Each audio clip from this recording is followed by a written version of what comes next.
Uganda etakatungaho amaizi ga government. So tukahandika nka town council twabikwasa area MP nawe yateekaho amaani ge ya Rubata yagenda Ministry of Water twarura kandi na Rubata naijja n'abantu abo ba Ministry of Water baturaganiza nti amaizi bagenda gato amazima genyine bakaijja bakora tukwesere baseline survey yahwa hatovu yahoire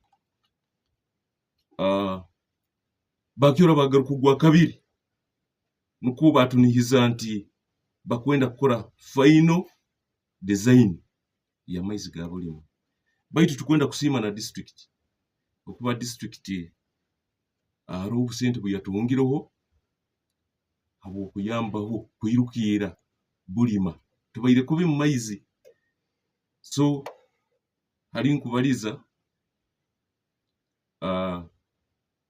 district ekasindikaho consultant yeija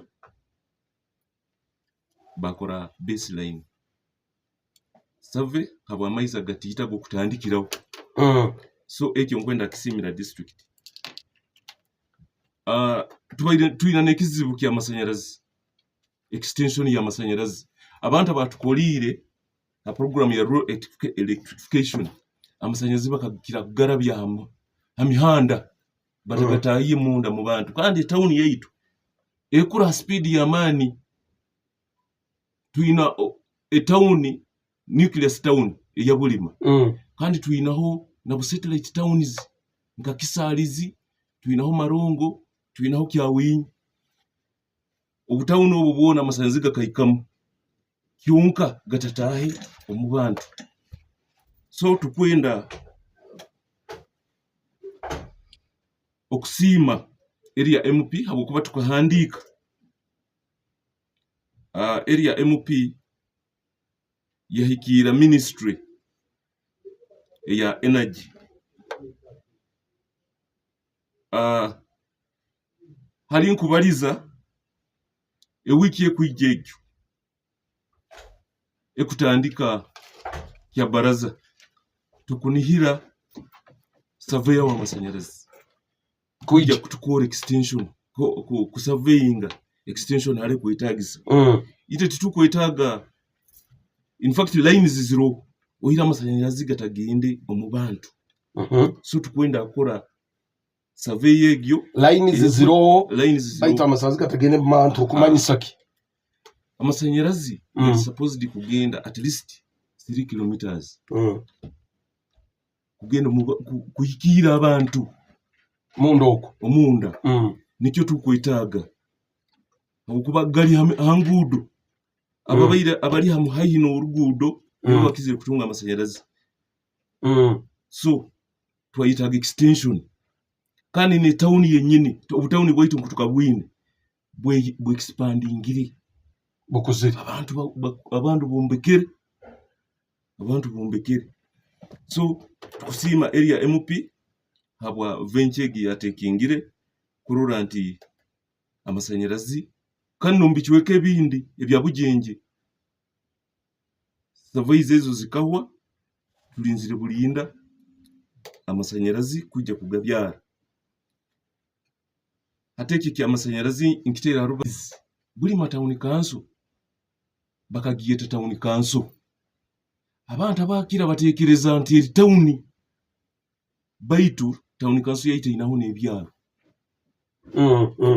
byaro baitu biri mu town council ate byaro ebyo jja kusanga nga maizi ga pipe tiwotagana tegayikire gajja kutwara obwire kwikayo tukatungaho ekizibu gajja kutwara obwire bwaki abokuba wanu gakora mu phases kandi abantu kuli bali kubi hati akabaho police kugamba nti mu town kaputera mu town tibetaga mu boreholes kakira kwetaga mu maizi ga na habwekyo tukalengaho kubaza kwerwanira kuwulika nti abantu abali munda kuli bakwetagira boreholes kyatutwaliraho obwire abatali amuhanda abatali mutawuni ate ukora ebyalo nk'ebya Kisalizi Kimigi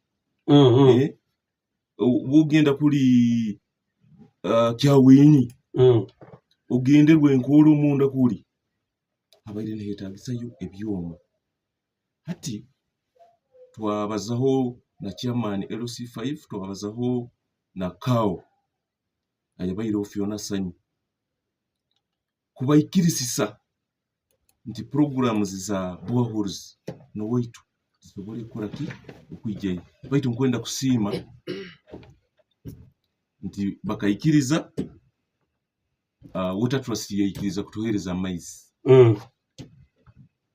so nkwenda kusiima ebyoma 5 ebyo batuhaire ebyagenzire kira muno mu bikiweka bya Kisalizi Kimigi na Kitaboha eyo naye kaba initiative ya MP yes MP na tukamwengaging okay abukuba tukarubataho nawe twagenda mu water trust okay so tukunihira bagenda kutwongera n'ebyoma ebindi ntulindaga n'amaizi gala agagenda kujja kuruga a district neri master plan ya amaizi ibatukoleire enkoto kuruga mu ministry ye eja kutwaraho obwire baitu buli matugenda kutunga amaizi gangi kandi gakyolega gende kinena buhera obairige notandika gambirege MP wanyu akaba representinga nababaliriza nagambaki akatubaliriza katugambe arama baruwa gatuhandikira abintu tukantwitaga mu kubanza nka amaizi na masanyarazi na primary schools na secondary school buli matawuni kanso tegira secondary school yona kebe private kebe ya government baruwa hizo tukazihandika kandi yazihikya mu ministry hata uzahikireyo bulima ekaba na high chances yo kutunga secondary school baitu challenge tukianyina tukia lemeru it is a challenge tukia lemeru kutunga itaka kandi hati policy ya government ndi mwina kubanza kubona ki na itaka baitu tukia liserura tukuserura tukwenda kulenga kutunga either sente rundi tusabe some of these religious nkura buli bokubaza okubaliza bulima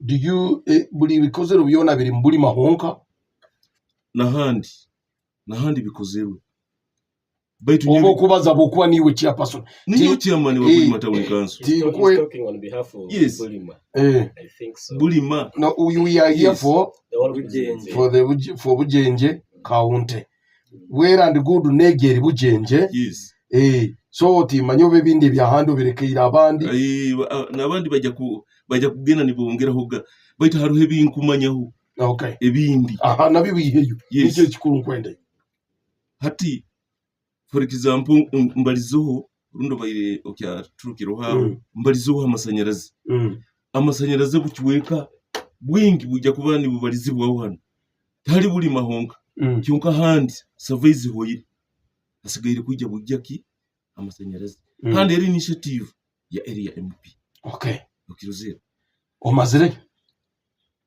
njya kugenda ha oversight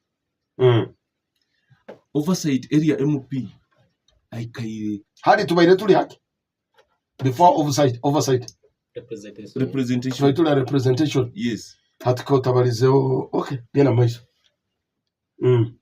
aikaire naija narambura mu masomero narora projects zikuri batazita ezo masomero aikaire naija narabo mu ngude zikozero narora ngude zikozero zita na projects ezindi nezindi for example tukabaho na meeting ya program ya PDM yeje yitegereza abantu bakugamba kike kiremere kandi bikuri batabita baitu kandi waitu tugira kizibu kyona abigambo bya PDM abantu sente bazitungire kurungi bakozikoza kurungi kandi tukunira zigenda kubaya umuki ombonako ohiho abatazi kwate kurungi ebindi n'ebindi hariho ebitakahwire nk'ekintu ekinkugambire ekitukusaasa muno nikyo ekyokuba tutaine itaka eri itaka lisemerire kuija lita either nga town council tujja kutekinga initiative tukore fundraising tulole nti tuguzire eitaka rundi tukyabaza n'aba religious organizations nabo tukyateesa nabo barole nti rundi batuhaire eitaka baitu senior tugyetaaga muno senior tuli hayi eri ya Bujenje webale muno. Thank you very much abuliza baita barungi kuterezamu tuli Bujenje kaunti tukwenda kurora ebindi bikozerwa mu bwire buno ebitakakoze birabi tukwenda bikorwe niyo tuli aho akidri oruganya ntonzi kandi oli councillor mu municipality oli councillor district council no representinga Nyantonzi. EBP akozereki as of now ebikozerwe nibiraha ebimuhikiro mu kisanja kino kitakaho ireyo mwemereire muta kandi kiraho 10 minutes. Thank you very much Mukuru Washington once more, and also thank our dear listeners for staying hooked to the BBS FM to listen to this gorgeous program. And as you said, we're here to ascertain as far as we have moved as administration is concerned, more especially at the capacity of Member of Parliament. Though I am also inclusive and our efforts are always complementary. But to streamline this straightforward, you see, Members of Parliament, the core roles are there. Even when you hear some adverts from the government trying to sensitize members, people, the public, there's 10 things which MP does and they're not in the line as far as the government wishes. The core, when you ask me about performance of Members of Parliament, first of all, I need to look at the 3 critical areas. One is representation. How do you present us in the Parliament? And if you tell me how many times have my MP presented me in the Parliament, I will say, even previously, there was some scorecard which was released from the words of Parliament. I have seen my MP present to me about 7 times in these 4 financial years. 4 times. One, I saw when he was talking about the use of sugarcane price, and that is when even the Minister of Trade, but had to come up to Kabangu and He came up to Kabangu because of his initiative. Yes, that as a member of Parliament. Yes, and by then we had just started the term, and honestly, we need to appreciate him in that line.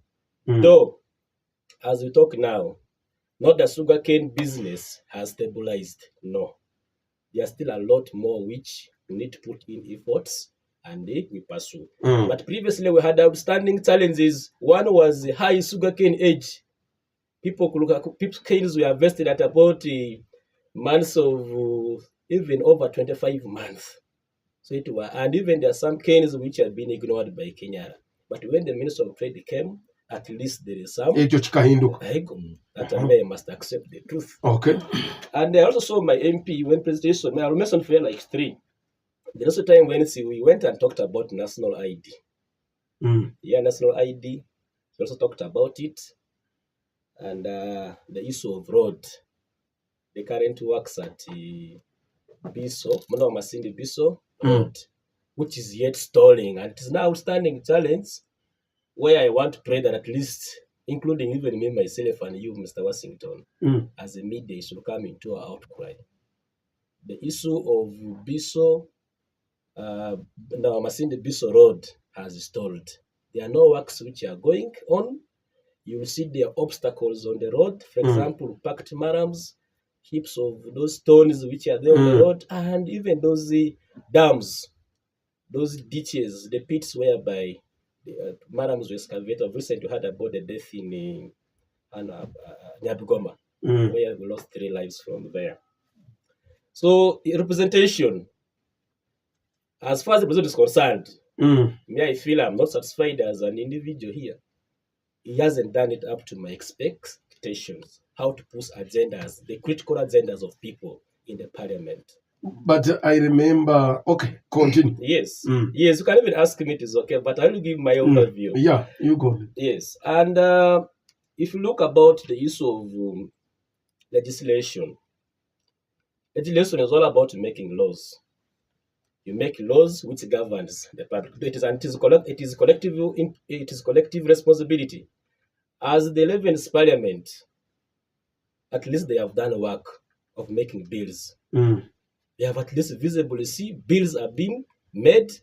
That one we are really giving them amendments, and even including the recent one of Uganda Coffee Development Authority. The recent one, though in my heart, I was not happy with the Member of Parliament of Masindi District, all of them, apart from Honorable Joab and maybe Florence, who is currently in Dar es Salaam in Tanzania doing work of the government, took their committee.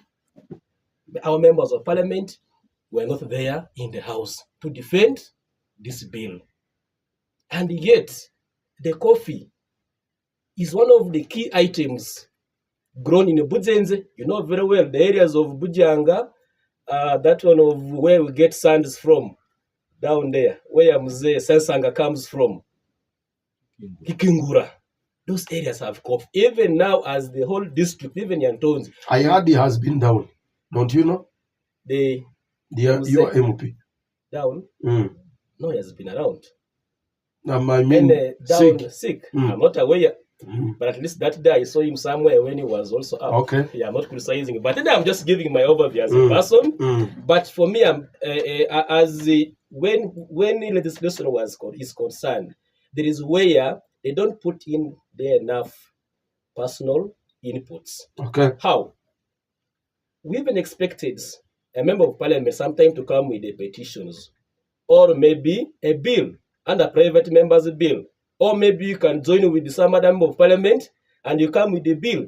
If the government has interest, can take over the bill. If not, you continue with the bill independently. Do you have coffee in Yantons? Yes. Okay. We have coffee, and is one of our key items which you are concentrating into it. Okay. Though as a parliament, I want to appreciate them. So the Uganda Coffee Development Authority has done us good work. As a team, they have scored. But as individually, I have some reservations of their input. I pray they should improve on that department as well. If you look at the issue of oversight role, my MP has done a commendable job.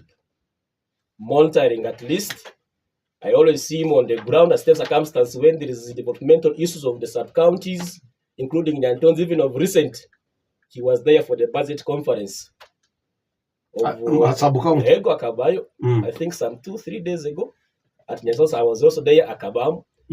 These are some of the testifications that he, in terms of oversight role, Akakurayo, he has done his part. That one, you cannot deceive me, and I will say I have evidences. Okay. And several occasions. Because even I remember when you had issues about, for example, doing issues of computers in Nyantons, you even came up the ground about it.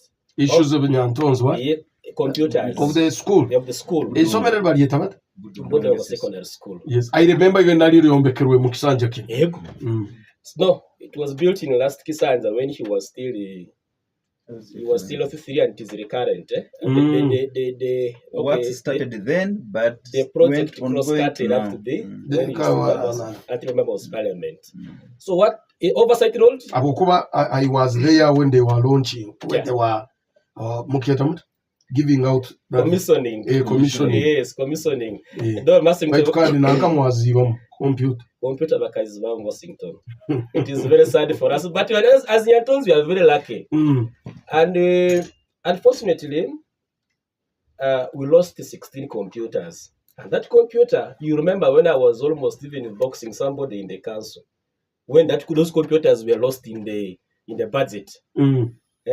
The previous one, under you gift, the money was eaten, 210 million. Until when we... Eaten by who? By some individuals here at the district. The money was lost. a district yanywa Ahigo Masindao.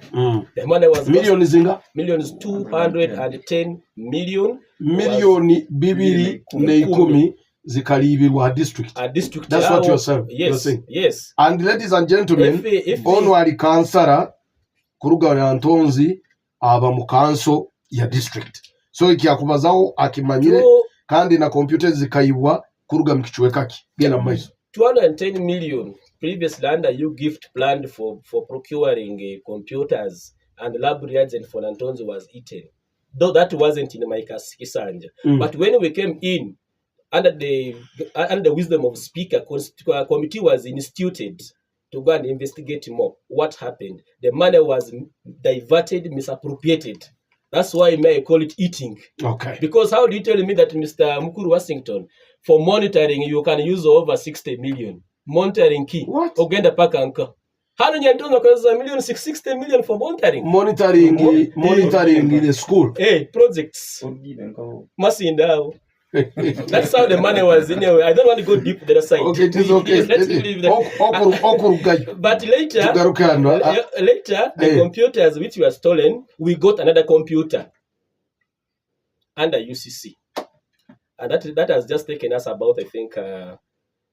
how do you connect them na MOP? Exactly, that's what I want to go to. One, there have been a lot of arguments. You know, these things of whistles, of media things. And for me, I call them koras. Those are baseless arguments. They're arguments where some people want to get their popularity out of it. But there are facts on the ground, with some people like us who are leaders who know about them. When the computers were stolen, I remember even when the OC station for Masindi was there, remember, the students asked us, when then I was with my LOC3 chairman, Mr. Ekyooto, they asked us now, how are you going to help them as the computers were lost? By then we had the clue from the head teacher, Mr. Alan, who had written a letter to the UCC for requesting for more computers.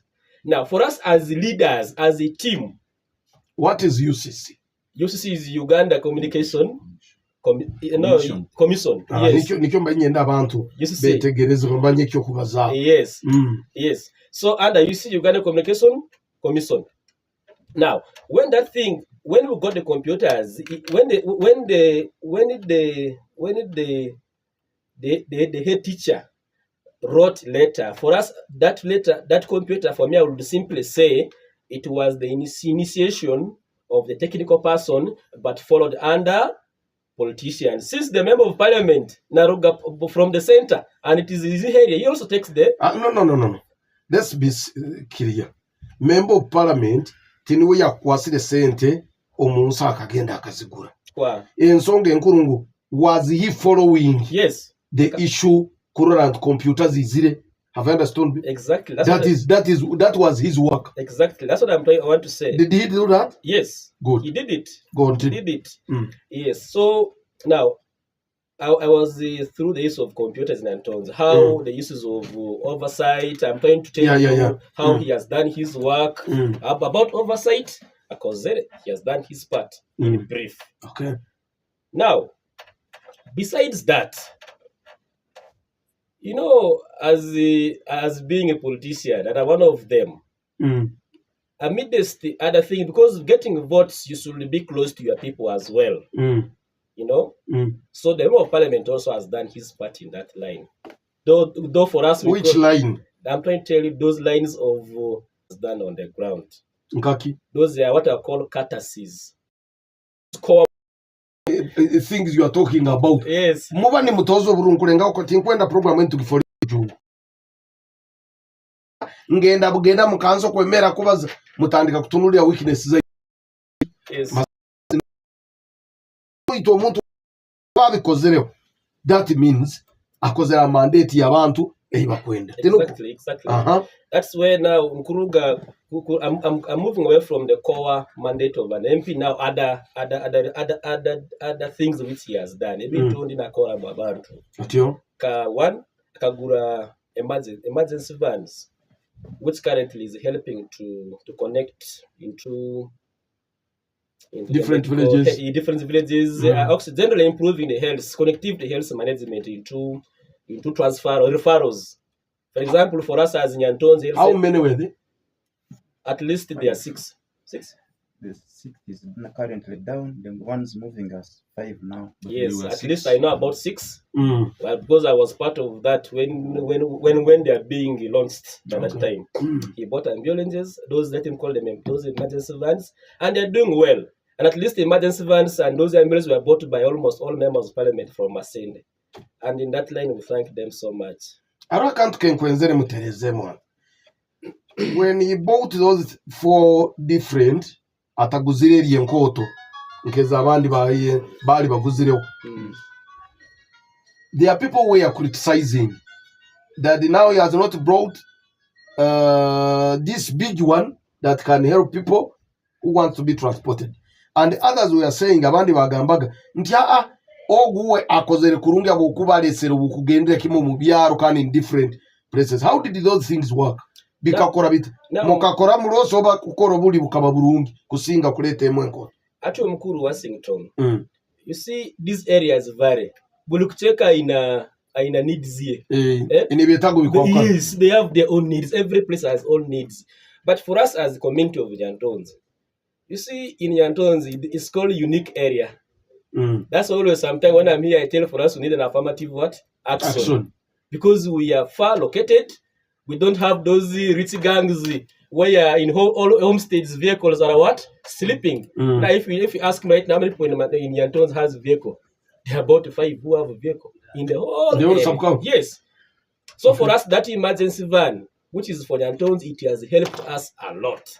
Okay. That one, and I'm sure, even there are some areas which has actually across the Harunani, across the constituency Bujenje, it has helped people adversely. Now, answering the question, whereby people are saying, why didn't he not buy the big one? To me, what I'm feeling is that it was coordination. Honorable Florence bought a big ambulance.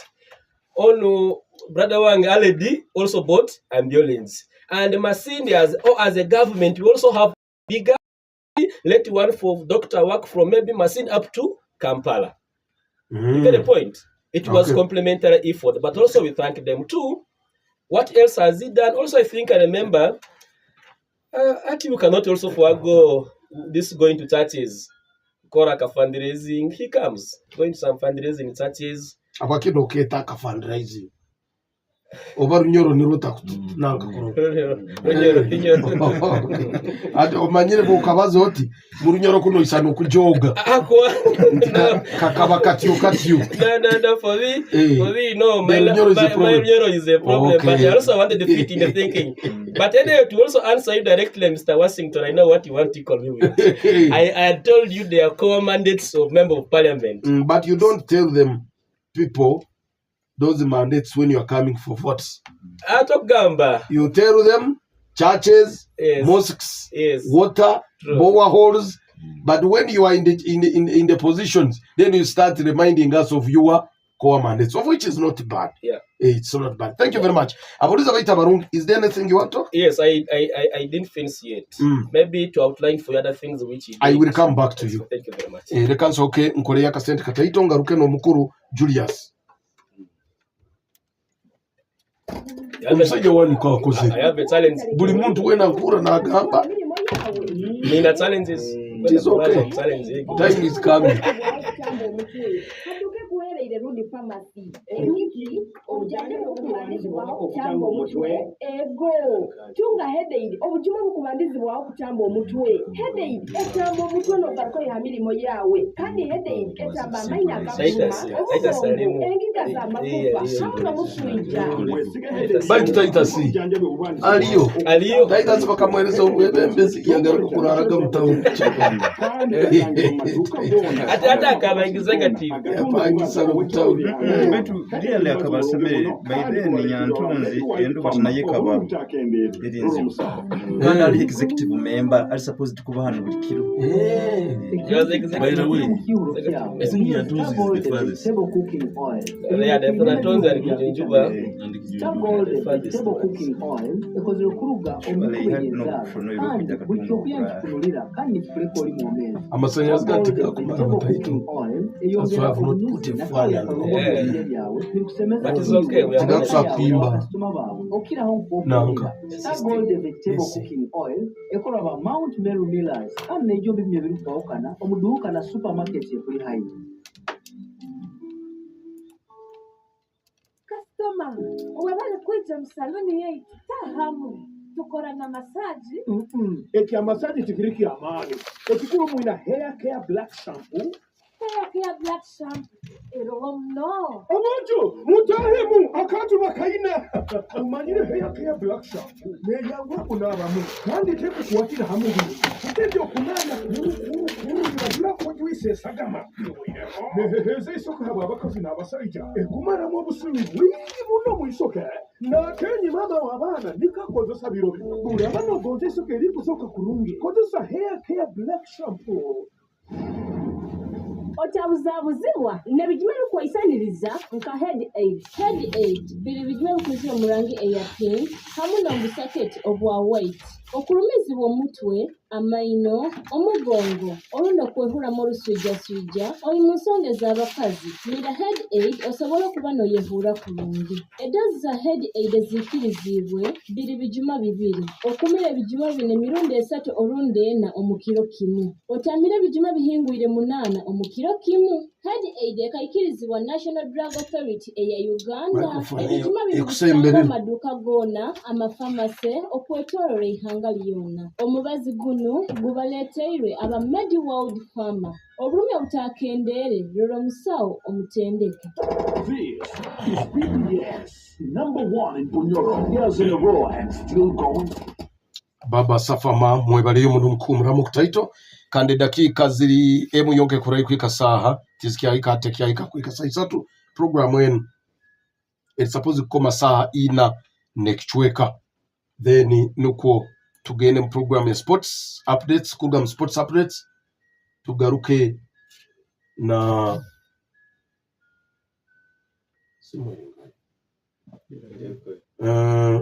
tugaruke na programu ya agriculture etandika saitano kichweka kwika mukaga baidu ngwenda kubayijukia abakazi n'abayisikinywe n'abakwesanga muchwire biragiro kandi muri suppose kutwaruwo mu nkomyo nikigamba musabe babahereze omugisa ogukora emisango okukora kibonerezo kyanyu mutali mu nkomo hakuba mu nkomo tabarungi oyine kwikara omukano olinda abana nokoragana ekifubiro kyawe ngere kisemereire borano yenda enkoleno oboino omuntu agwire mu misango tera simu eno 0392 00 39 bakujja kwani bakuyamba obutumwa buno bukwikiwa bugenzi baitwa abapeno Reform International Africa Office hamu na International Development Law Organization hamu na Swedish Development Aid nabwekyo bwebali muno kuba kyali omukuru Julius onu akaikara mu kanso bwire burayira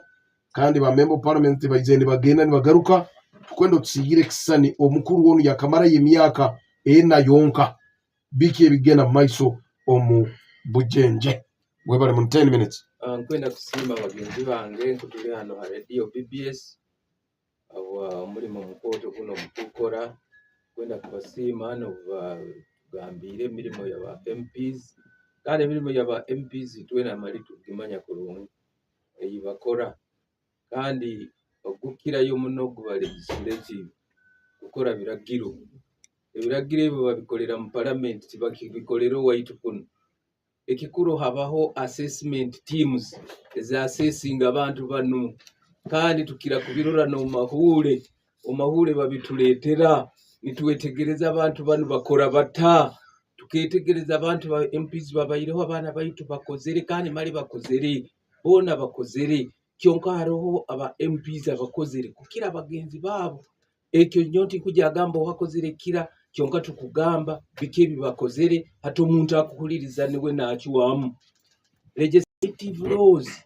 lundi biragiro bya parliament lundi ku debating am parliament ebyo bibakuli ite tutubirora baitu assessments tuitunga kandi kirungi na hativi bibaho nitumanyangu mali MP wange akabaho na akora legislative ati habaho bodies za assessing bodies ezo za assessing zibateka omahuri libatuoleka ngo wawe MP akozera ati kandi amala amahule twenda tugarura ati itu abali hano tukujja kukora assessment hate yobwire buno tukagimarayo mbantu baita abantu bo babiyerora no mahule babirora kandi bamanya ona kozere ona bikoze kandi tukujja nyo utinja kugendaho muno baitu MP wange obunkwenda kubazaho bano bona babalize kurungi babalize hali omuntu omu akozere oiro nyonyenda ngo abantu bano leka tubasime kigonzo omuntu amaziri kisanja kimu omusima no mugamba we MP on malaka kora akira akakoraho kino akakoraho na kino baitu kyutinki huliroho umbagenzi bangana baitu aba MPs baitu mali bona bakozere bona bakukora kionka bakukora bata hate ekyo kibakyaito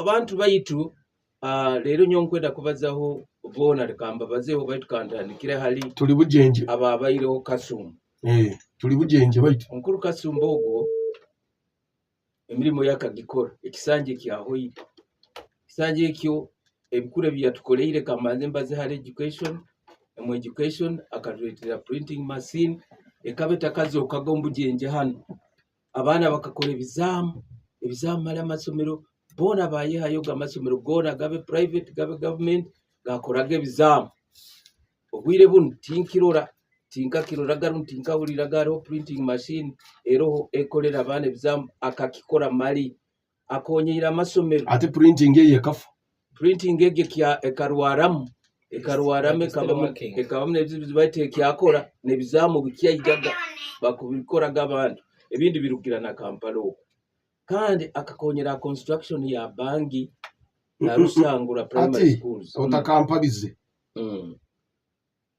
tituyizire okurora aba MP aba bayiro bakakora ki okwatunga ruire personally comparison ndi nkwenda Kasumba akakora kina kino no saazi no bayini nsaba okusobora kugerageranya no when you assessing no gamba enyuma tukabaona kino baitu kusigikira habinu ebyasigaire bitakozwe biti na biti niho twemereye baitu bokugamba kogaruke kimu ompereze comparison yo onarebe yaroheira himanyira I don't think it is right. In fact na mutwe kugamba assessing what is Bujenje saazi no kikiye kikozerwe kikiye kitakakozerwe ebyakozerwe enyuma bikubaire kale no okusakubi kukibegayo bubegayo no gamba kusikire enyuma kale tukabana kino kyasigalire kitina timanyire kwetegereza ate kinkweda gamba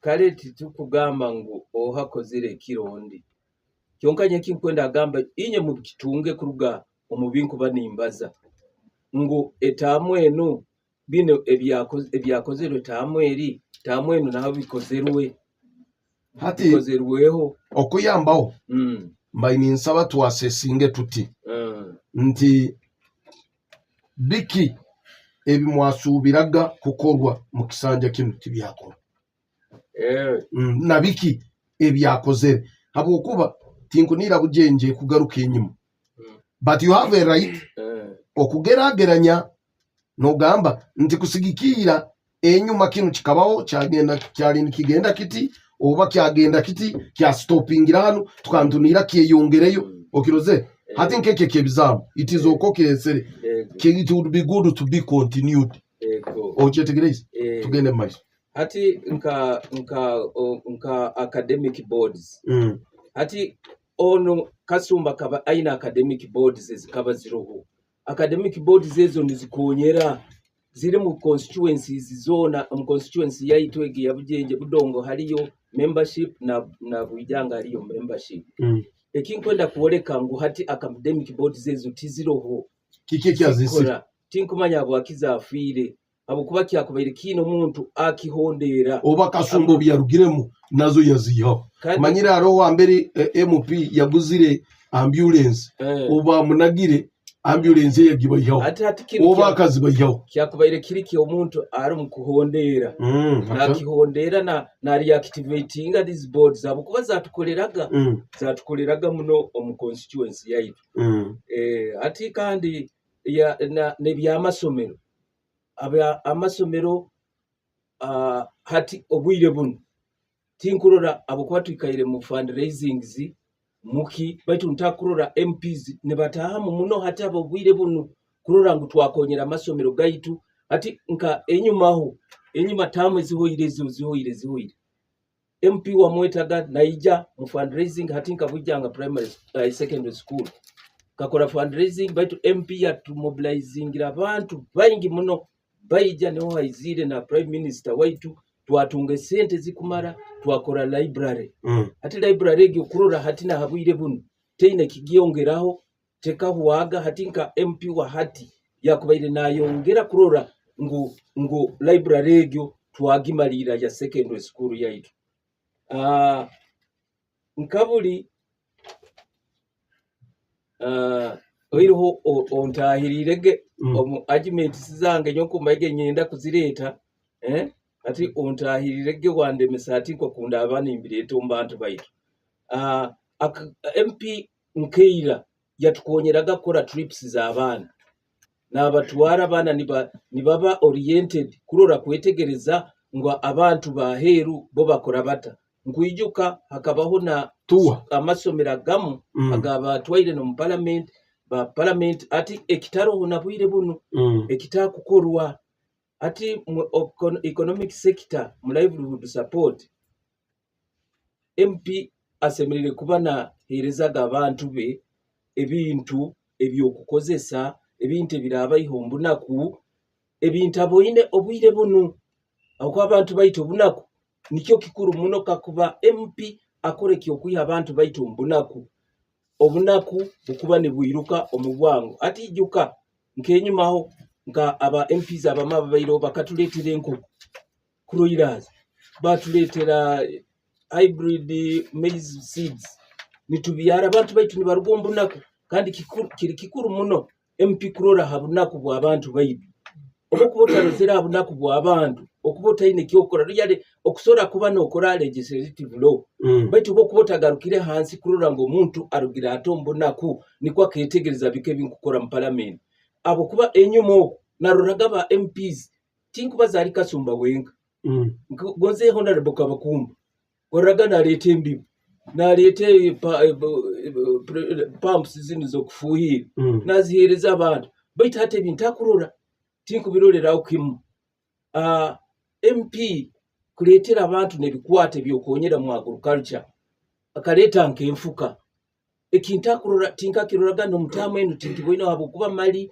omuntu waitu borano yenda kumanya ngo abantu baitu tubali banaku gantu semeri kubakonyera abakota bakonyera nebintu nkebyo ebyo kubayiha ombunaku okaleta enfuka okazibaha okaleta embibo okagibahereza nkwijuka ebintu ebibayo byabusa oba nabiguza sentence olobinga bintu bikiro bwingi biro ministry ya prime minister's office prime minister's office ali ebintu bingi baitu MP bokuboroho otakulobinga otaina bunywane na ministry ya prime minister's office okuba nolema kukonyera abantu in fact bintu byona biriyo baitu tamwenu mali timbiro zero abantu baitu bakuchura embibo y'omwani hati kurora gule hamapo hati mwani gukutuleta na foreign exchange baitu aba MPs abenyuma batuleteraga ebintu nkebi emyani neija ntugenda ntugiyayo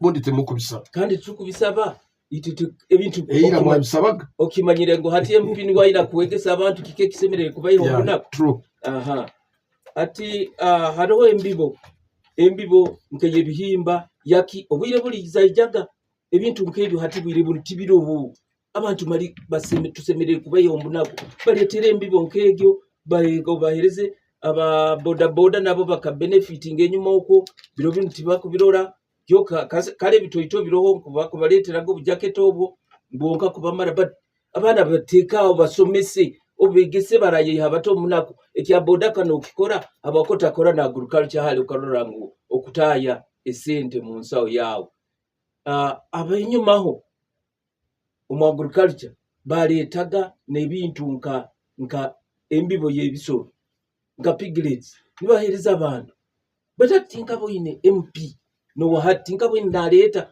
uiro hati anaro musiramu atuganyire baitu gonzoli musiramu leeta ebintu nk'ebyo hereza abantu baabwe niko abantu baabwe bongere kumanya ngu MP waita akukola abafamazi baitu aba small scale babaleeteraga pumps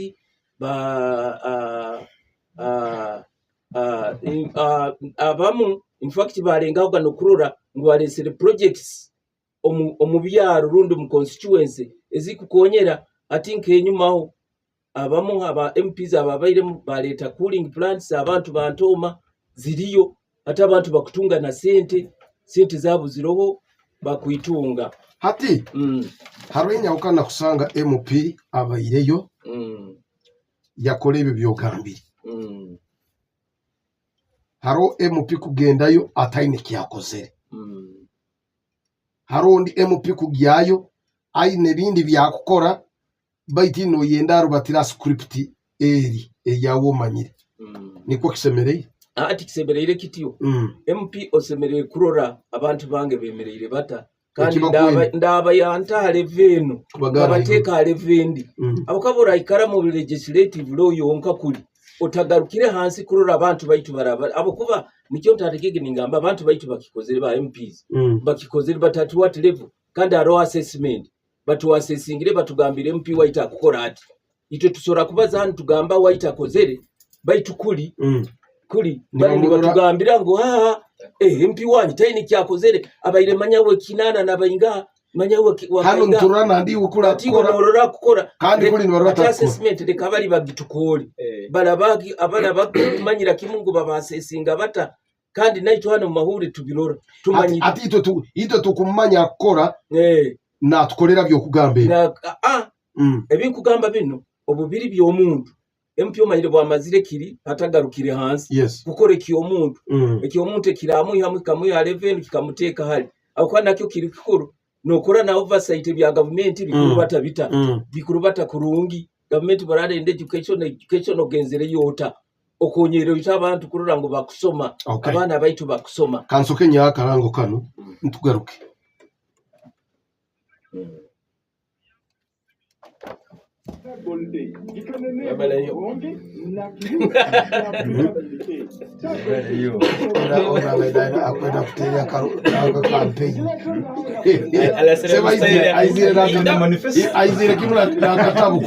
Not really, but you see, you're asking a very good question. When you are legislating, we want to see the subsidies. They have my challenges which I want to conclude with.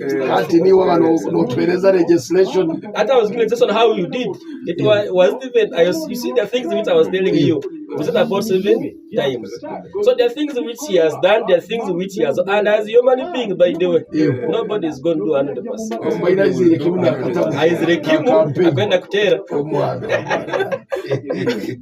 Nobody will ever be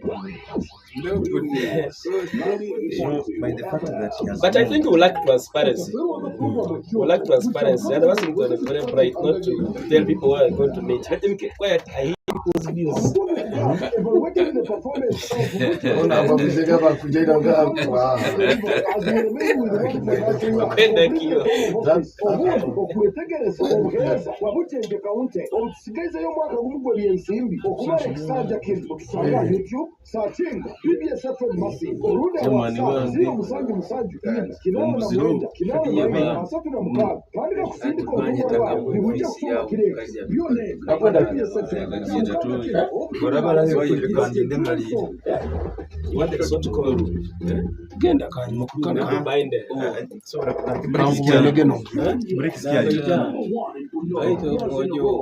obwire bujja kwika muri bwe masimu kwa BBS FM kandi akaire kano tukyaine omukuru kahira iwaizire gaine kimwentandaze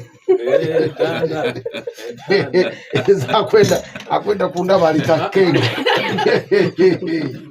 aitu kahira iwe okay malira kahira submission yawe ngaruke mu mukuru wa budala omalirize yowe malirize banyendeze kuboleka okay kale now bike bikoze rweho bujenja uko twayirebiye nyuma watugerageranyiza iwe nkalida abayireho kandi okolesere kintu ekirungi ngwitwa abantu babulikiro hansi tuinengeri twetegerezamo mwebembezi habokuba no mwebembezi agenda kwemera in fact jomanye roles of those leaders kurugira kimwa chairperson LC5 councillors kugenda MP. But my problem is obu muija kutusaba bururu, you don't come with those roles. Muija ni mutunulira awo weaknesses ambere ziri, ni mututunulira amachachi gaitu amaziba gaitu embibo zo kubyara nkoko no akabigambire. So na nyo muntu nyakutaisura akarukange nkakwera in that line. You can go and make laws.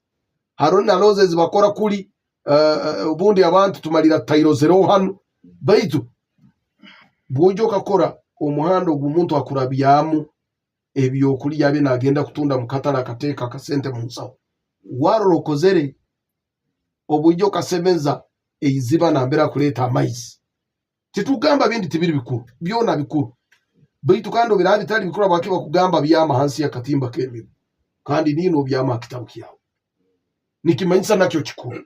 So bike bikoze ruwo byokurora Bujenje hauko tugeragera nyize ibo kono rubo bembezo bro bike bikoze ruwo Bujenje ebya ugamba kinda kinu kikozeho ati ekinku sembera haina microphone abakuru bano ngo kubakagambire ahubwo abona bolekeze biki bya honorable keke akozere mu parliament.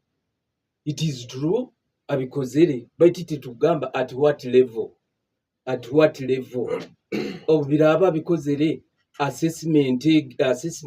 assessinga okukora kwa abantu abo ye kugambe eta nikyo kwenda kuteka mu minds za abantu baitu barakozera halevoki aikirenka ne hasemerere kangira aho obo kozere exanja tukyabuza yo mwaka and two hati sazi munchigarwira halevo yawe iwe yoiziremu oyizirege no tulko manyerozo vanemo pi cyonkozere kerege wagamba ntikuri bayina abakugwa babasesinga hati watuletere nkoko watuletere efuka watuletera pumps halevo yawe iwe ukurura akozera ata mu constituency wakozere nka chidrinko kwagambire de kachidri abalizi iwe nkaiwe emironde ya deliberatingire mu parliament ero tugimanya bokuba na hali tubarora antambi ogambirege byakuri tubirekera abakugo bajya babyasesinga ni batugambira kuno part of our argument cannot leave away not tell me that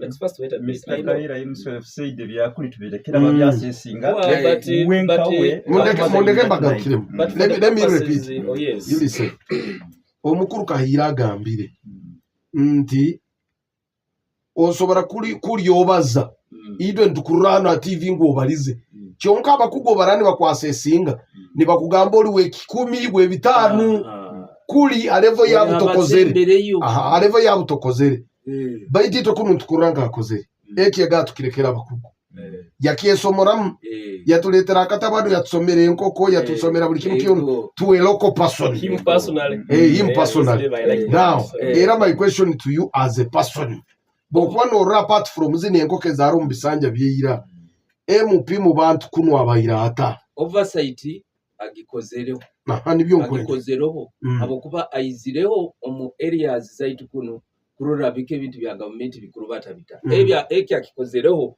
baitu halevo etakumara kurungi ni yepe ekumara kurungi niyo ngo oina buli kantu ka following anko kakaizire kurora kintu kya government kiono kihondere irota hati abwire bwe buno titukavoina hariho secondary school endi yona etwairwe government titukagiroze baitu enyumaho no sanga ngo amasomero gabere nigaba created ngugatwairwe government bwangu abakuba hariho MP arobingire kurango isomero ege bagitwara mu bwangu ati ebyo bimwe ebyo kurora ngo hari ebibaire bitakozerwe hori kurungi.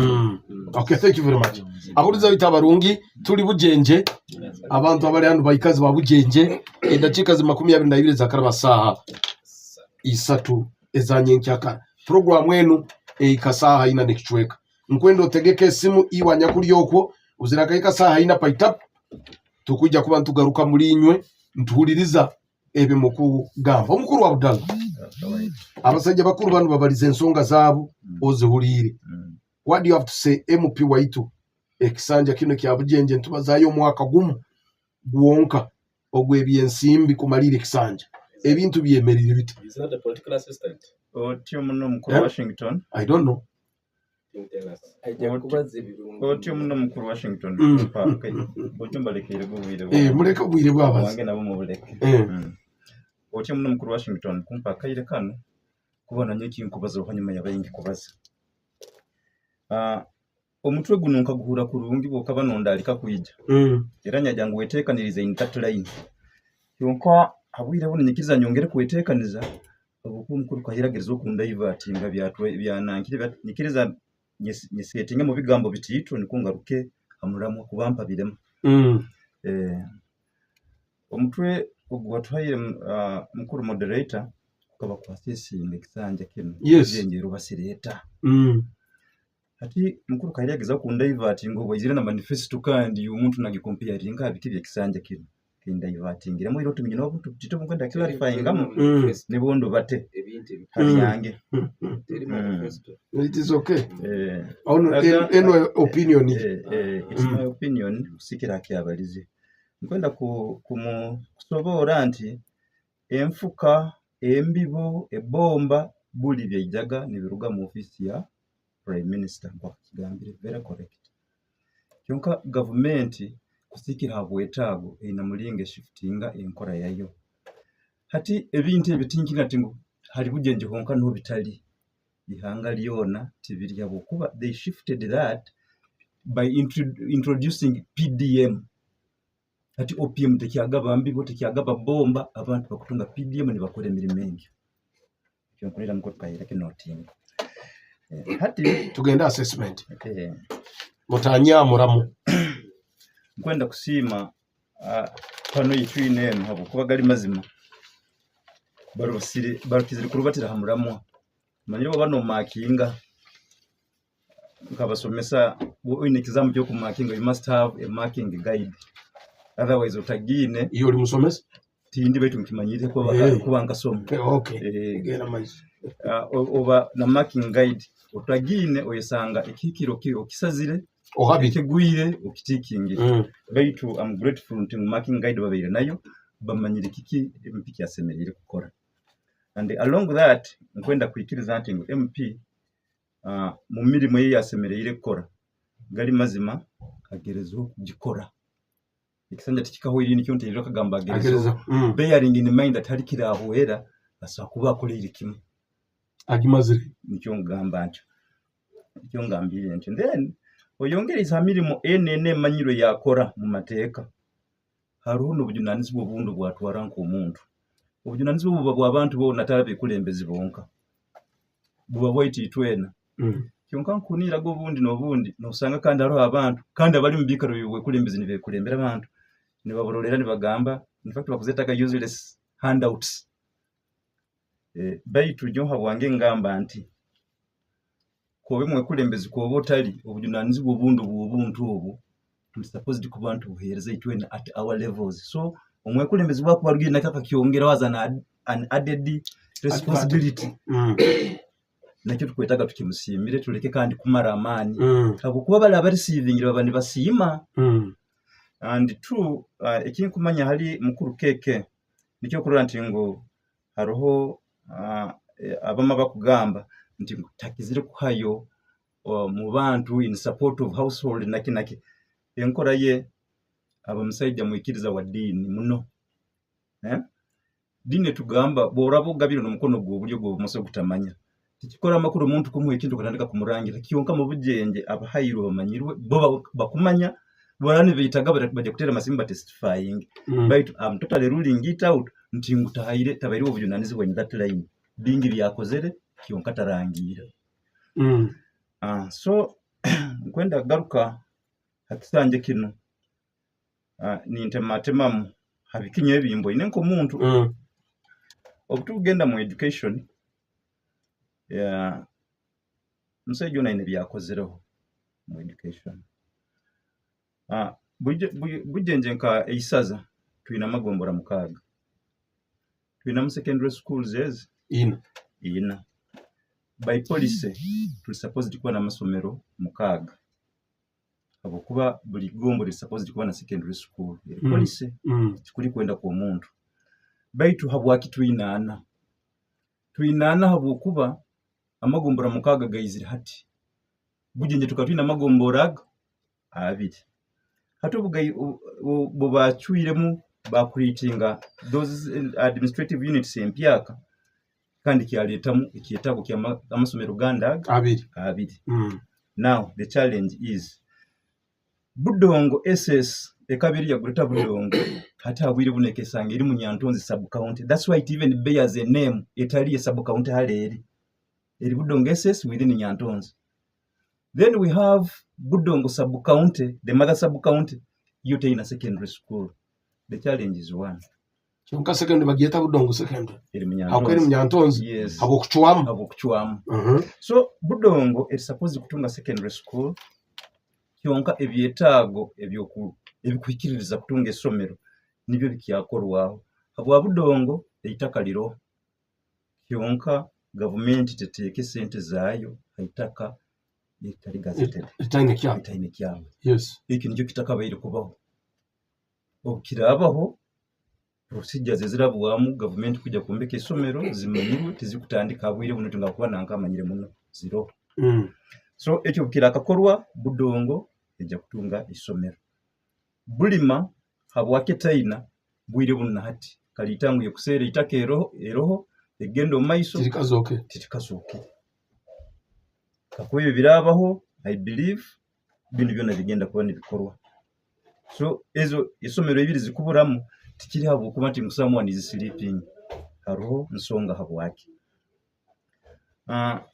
Haro fundraising ezibabalizo nti ngukarabuliza abahoga nati mukuru modulita zikubahoga. Haro ni yabairi Bujanga bulubiro bya Bujanga SS and the current MP akaba mutimwe kwe kulembera ku mobilization for that fundraising and it was a success. Bujanga secondary school what of ikoba ikoba nkuija Bujanga secondary school ekatunga sets mukaga high 7 computer sets mukaga kuraba mumaniga MP mpulirege someone contesting it but that is evidence. Akasaba computers Minister of ICT and National Guidance request for computers and ICT support. I do write to you, to your office, requesting for computers, a computer lab, and internet connection to 3 government-aided secondary schools in Bujenje constituency. The request need is as follows: Bujanga Secondary School, computer lab and computers; Kinyara Secondary School, computers; Budongo Secondary School, computers.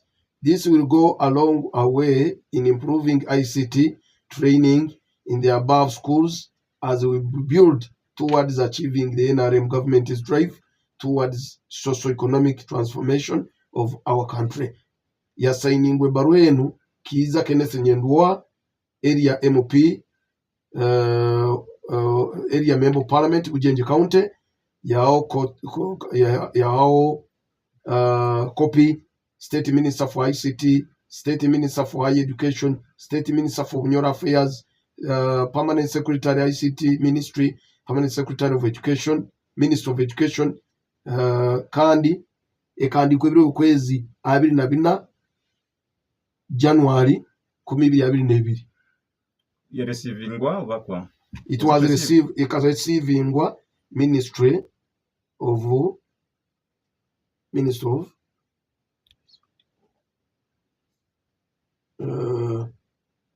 Information. Yeah? Of Information and ICT. Every ukwezi 28 January. So that means that was done. Akisa obutaba kifu akwa akigambira gente ngo akyigiye kizanti for me I'm in government. Remember I'm in the serving system. Okay. Not an agent. I'm serving government. Get and a the facts inside. Linda. Yes. No, but Baruero.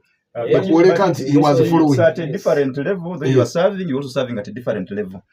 Then amasomero gano staffing mukoragana na obwekulembeze bw'amasomero ga secondary schools gali mazima staffing is not adequate enough baitu ayikaire mu nkwatagana na leadership y'amasomero ago kuranting at least we get adequate staffing in those schools and it's moving. We have what they call NBI, a national backbone infrastructure. This is something to do with internet connectivity, such that we are accessing a bit cheaper and running faster.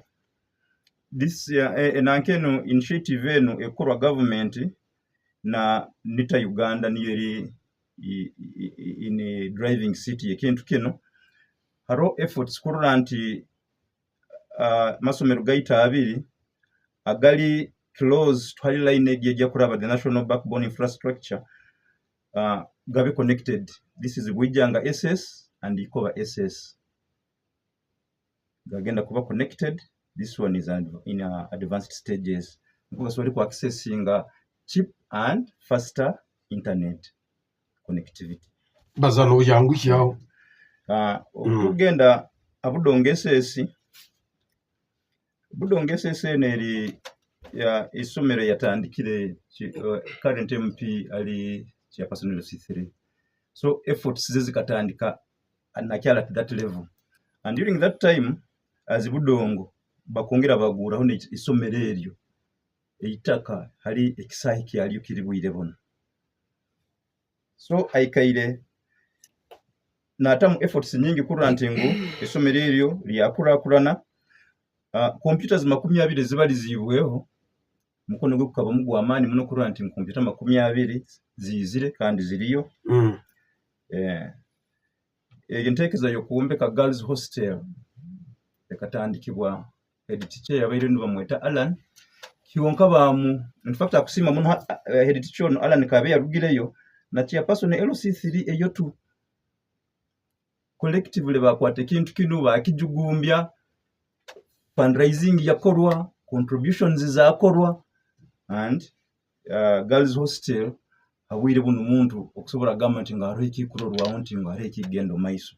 Girls hostel yanka budongo Yes.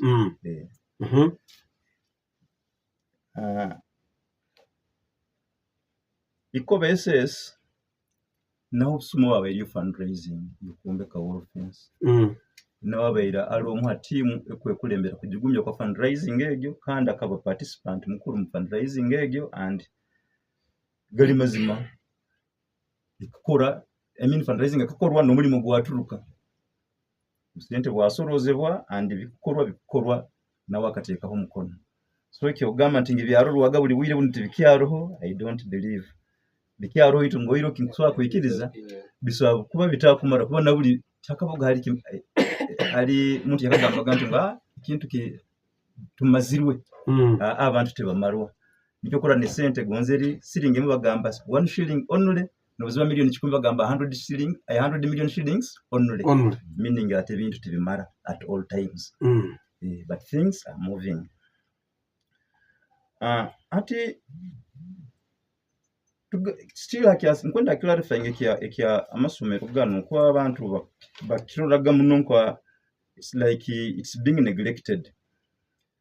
Government ina line ibiri hali pikingira nkwendo malire amoto kubonsa zire kati kambire kebyo kastanki balizo kankire okutugenda health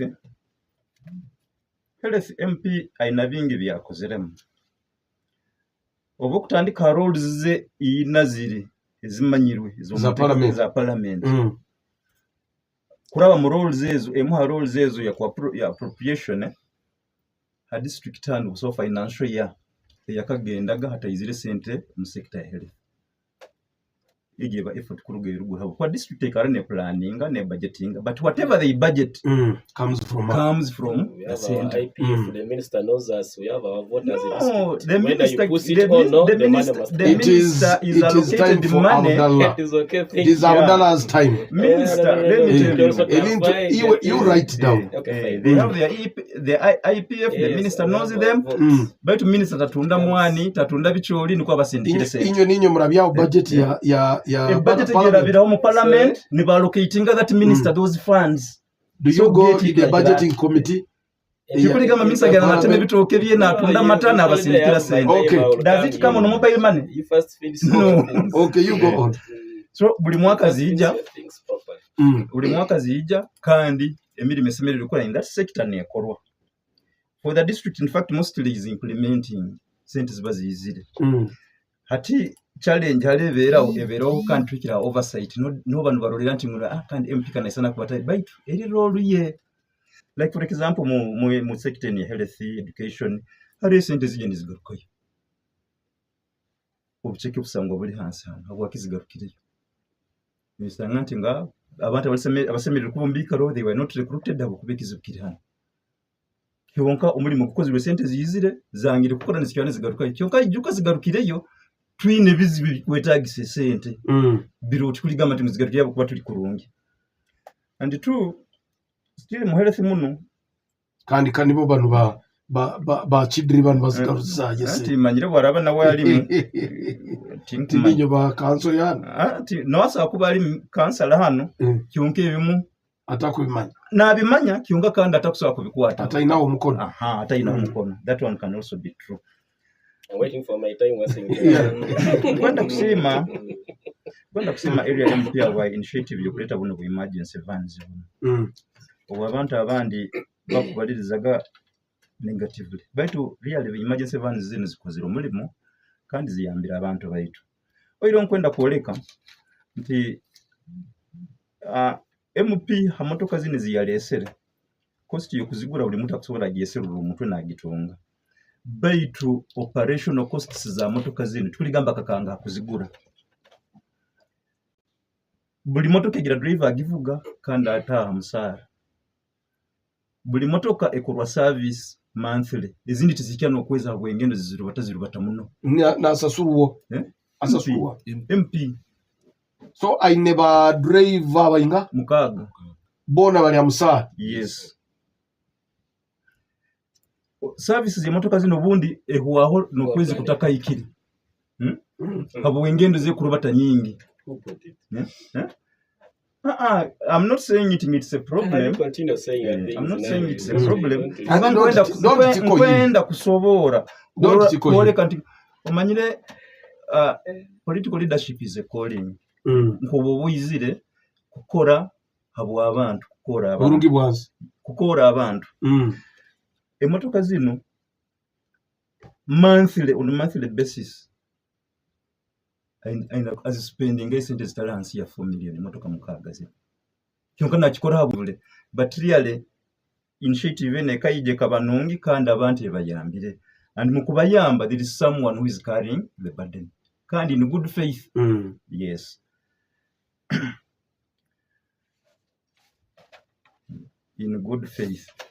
Obutugaruka amihanda bali mazima via appropriation esente zizire engudo zikozerwe harone zitakozerwe harone zikozerwe kubi kyonka bundaba ompaira akaire in this still I mean mu program eno kanyongera akaire nimbaza oversight ahonja kanja kukibazaho ezikozwe kurungi nezitakozirwe kurungi then habo amaizi I think ikene kadakika mbazo amaizi katoito okadeka onja kugarukira njagarukira ngongya kongera ngabe dakika akiri 3 buliyo mugarukeyo nabantu babuliwe now nkwata kusima barole Morris akuliriza na message okuyitsindika nkuirora ha YouTube webale muno kubawo akutu watching akutulora kandi is missing being here. Thank you very much. Chairman. Oinekyo kwenda kugambayo ntakabaire kuba ningena muntu ondi obudakika biri obugarukira ati budakika 3 buliyo sakuba wene babalizo inekyo ijukire wagamba kankitekeho nkwenda kubongera mba hiyo ka round then niko tuwetekanize gena mu masimu. Webale muno moderator hamuna abahuliriza bayita bakutuhuliriza nukira muno kuruga Bujenje nkwenda kuoleka nti MP waitu ali muno ha ground habwaki hariho ekintu kibalizibweho ekya meetings nyonja kubaza tukale tuba na meetings z'aba LC1s najja nazatendinga nakyora nabaha amagezi za LC1 yes LC1s tubaire na budget conferences busawo budget conference yakosaga even yesterday we had a budget conference he was there kandi yatu updating then nkwenda garuka katito hala ambulance hati ekikwaho naho na ambulance zindi zino buno bwa ambulance bukaleta obuheereza haihi n'abantu habwokuba omuntu hari okurugira buli marundi nyantonzi kuyiruka kutabara ambulance emu nambali eri baitu kanu kayikara hagombora aho mu dakika ibiri kaba kahikireire kandi omuntu just ateekamo amafuta agakumutwara hala kugenda gakyora kakakuraki kakagaruka kipule mitwalo 3 4 obundi 2 like for instance ofereirwe omuntu aliho ime nkujjuko kakagendaho gulu kuyayo omuntu afiire okusaka kumwisa sente zingaho pangisize okupangisa osokuturuka emitwalo kakinana runi milioni baitu kakagenda kulwa mitwalo 10 kagaruka kugenda huima okutabara omuntu afiire mitwalo 3 so okurolera kimu turugire ha rolu ziziri kugaruka yes kugaruka omubantu nti akatekereza hakinte kikwata abantu muno so ito abakwikara no motoka obutukurura obunti bubyama emirundi 3 emirundi 4 ekiro kimu itwe chairman LC3 yes okay yes chairman LC3 rundi meya thank you very much omazire nyowe nkwenda kuoleka abantu nti emyaka ekozerwe kurungera emyaka inga 3 nekichweka so akasumya akasigairiyo kano tukunihire bindi nebindi ebitu bayintu gurukia rundi tibyabeho so kusanga nibikorwa you know miracles happen kandi government egira embera zayo mulinge ekora mu bintu egena nebihindura ate hariho ebintu ebitwikaire niturora nibikorwa kuruga enyuma byona bikagarwa mu line ya PDM in fact nicyo kurolera nti government etira amani gengi akintu kya PDM kandi tukikwasire na amani okay we bali muno omukuru akide obwire okuchura no obwire kwa yakaire it is your time 3 minutes thank you Mr. Washington. You know, for me, when I'm arguing, I don't want to go a bit personal. I want to follow the standards of what we're doing at the moment. Because the topic which you gave us was very clear. Assessing the performance of members of parliament. Yeah. And when my other colleagues were submitting, I have realized that there is some... I have realized that Masin district has a problem. That there is limited lack of information, I think, and transparency among the teams which are working. For example, when my chairman 3 of Bulima was submitting about the water project, I was here feeling as if even for us as a district we should amend our work plan. Because if the MP has already lobbed the water from the center, and also for us here as a district in this financial year, we have allocated for them money under our budget to do feasibility study as a district. But also MP has lobbied. Why do we want to duplicate resources? No, it's not duplicated. It's duplication because now we're getting clear. I think he told me that I should submit. Me as a person who sits at the budget of Mass Industry passing it, I am informed that the first project for water we had allocated in Kikube up to that side of Kikingura. That one is almost at its advanced leveling, almost done. And then this financial year as a district we have planned and we have also done feasibility study in Bulima Town Council. And my chairman is informing us here, and you have clearly saying that the MP has also done what? feasibility study in that No, side. but what is wrong? Because he said there are villages in the town council that will take long to have water. Then why what is wrong with adding on what the MP No, has but done? you see, Mr. Wasing, the Masing district is big. For me, I sit here, we have a budget of about 47 billion as a district here. Now, when we are here, we have very many needs of people. So when I hear an area which has already had opportunities, I feel for me, we lack information. So therefore, MP kulobinga kwa MP chikwakana inyo mandate yanyu as a district. Which is okay, kukora but what you're supposed get to to do. my point, Mr. Washington. I said, you and you very well know that there are many places which needs water. The point was there is lack of information, information and also connectivity, teamwork among the leaders of Masende.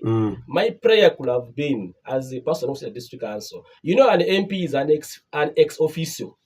You have been coming to the district to attend these councils. Members of parliament don't attend our council. Therefore, I want to pray. Our MPs, you let them join us into our council to get information how the district is appropriating, so that also when they go to the other side, they will know where they can take their resources. Okay. It is a prayer. But critically, besides the other duties which has been performed, as we say, as Bujenje, they will still have a lot of need. One, you have the need for unity, uniting Greater Budongo and Greater Bujanga. I feel there is some tensions among these two areas. And as per now, let us focus our leadership roles as a team, as wholesome. If it is a Bujenje, let the services which from Nyantons also benefit from the other side of Kikungura. And then two, the use of the pipe water. You see, when they talk of pipe water, but if you go there on the ground, is it true? Sometimes these things are not even there. As Bujenje, we need the sustainable pipe water system. And that's why I called upon, when these members of parliament are also there advocating for us, can they also come and sit in the council? So that we can plan extensively, and at least we can have a sustainable pipe water system well distributed. But even maybe because of your council, let me tell you. I'm not their spokesperson. Yes. But I think also because now you have taken long when your council is not stable. Sometimes when you come, you don't finish the council. Sometimes when you come, police comes in. When you come to sit, sometimes you postpone. Don't you think maybe you also as a council have something to do? I know. But as Yes. but as leaders, you must be compatible to the stations on the ground. Sometimes also in the parliament, you see those the parliament flops. That one is everywhere. As in institution, when people have different interests, Mr. Washington, Okay. you cannot rule that out. But also too, about the use of city schools, I didn't want to go a bit personal about city schools or secondary schools.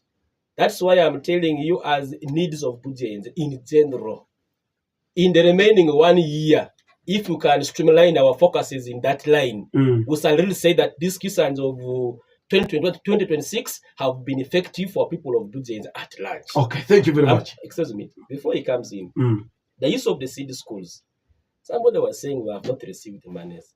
Somebody say it is not land. They don't have land. Me, I want to ask people, here in Buruli was the same. They didn't have the land. For us leaders of Bujenje, can we streamline on our lobbying capacities? Let us always, because now, first of all, we cannot tell government has money. Washington, right now, we are constructing over 4 city schools in Buruli County, and you are aware of that.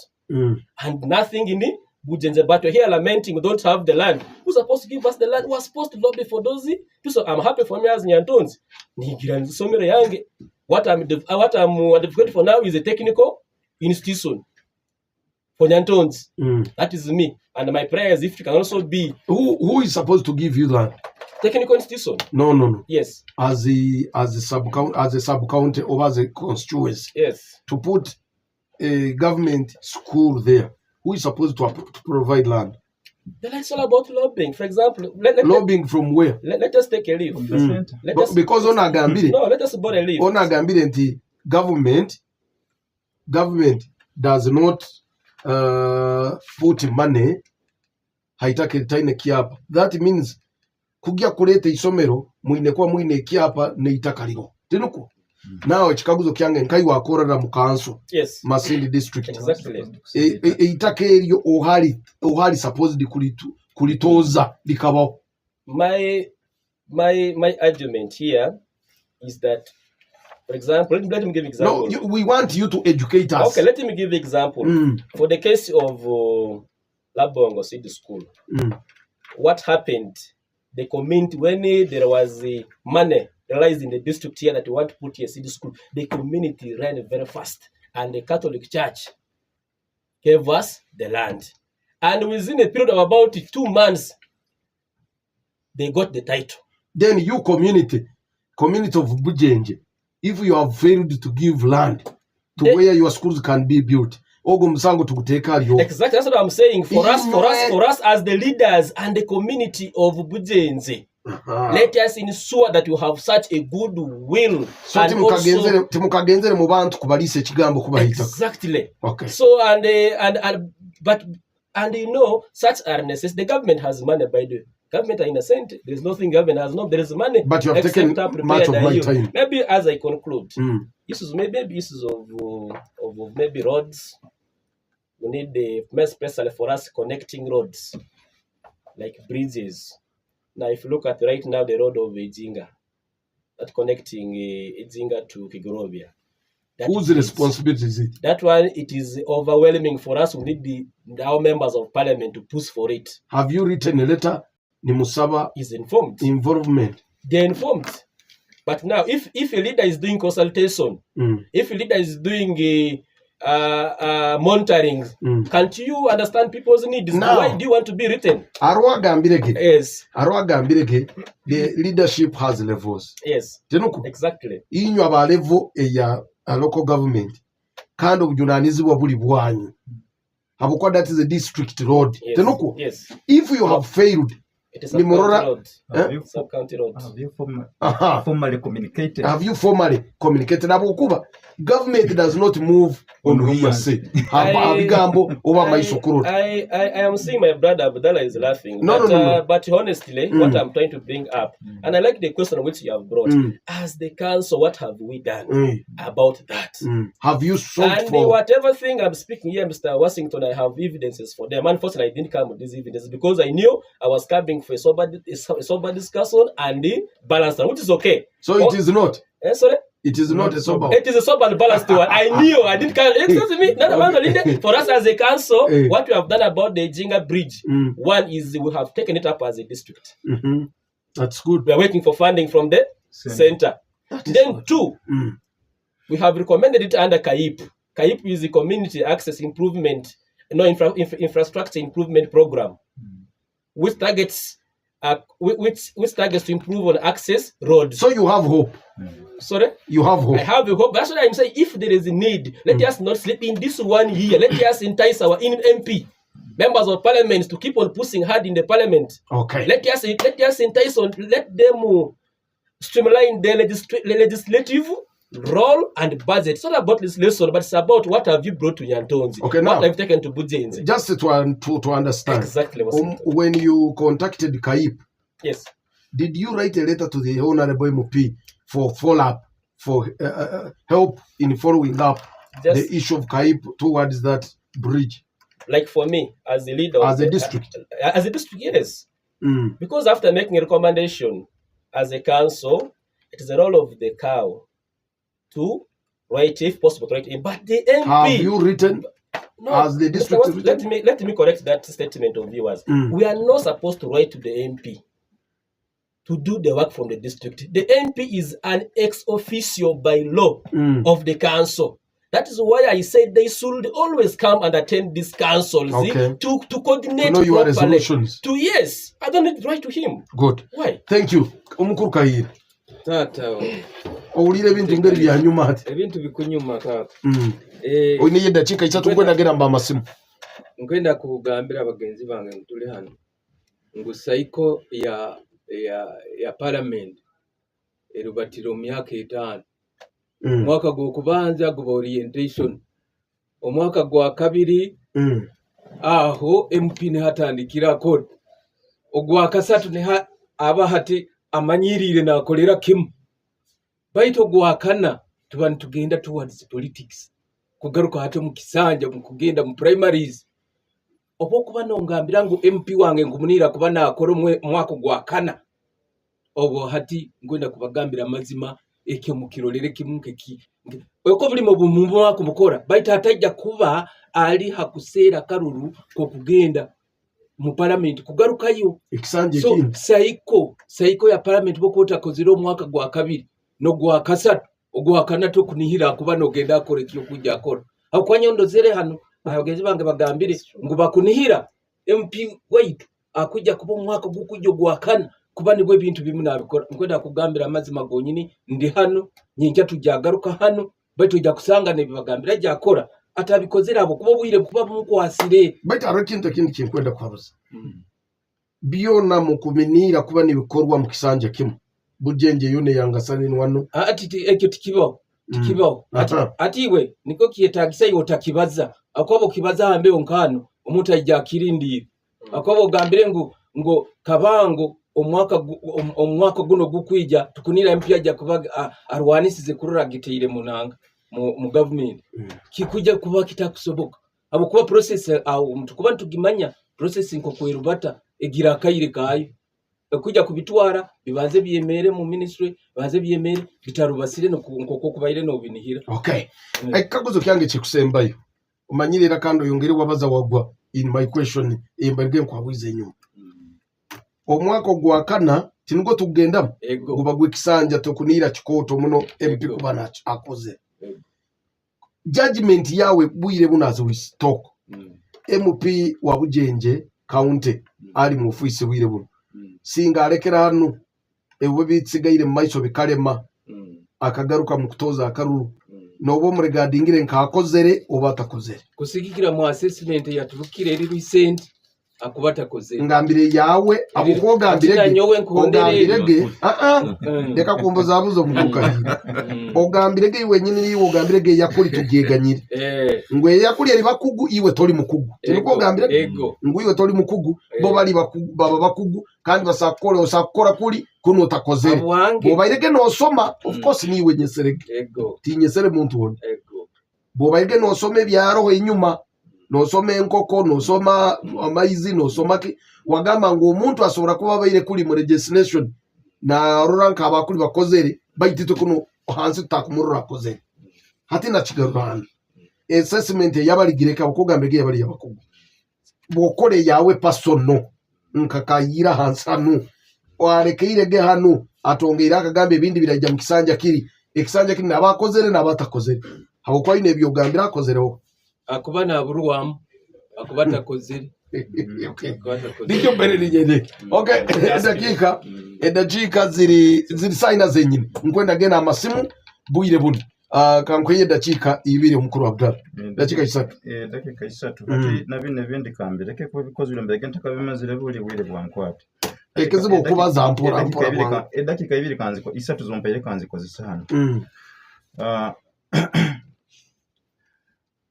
nkwenda kubaza kya engudo mukuru akidira gambire gari mazima ari bikoze rwe kyonka ari bikuburwamu kyonka kino ngagenda kigarukira mu oversight eri role ya MP nkwenda kuleta mu icyo kurorwa kimukyonka habinge binyina ebikoleka nti efforts zaba MPs atari wa Bujenje wenka efforts zaba MPs zikira zifereira hano district ba implementing ebintu niho zifereira kuranting ebintu bikira bwingi bikubere bikozerwe tibikozerwe example nkwenda kusitinga ijoera hano bakatwereza 1 billion special road fund iyo kimbanyire ntingo ya Masindi ekakora kilomita 18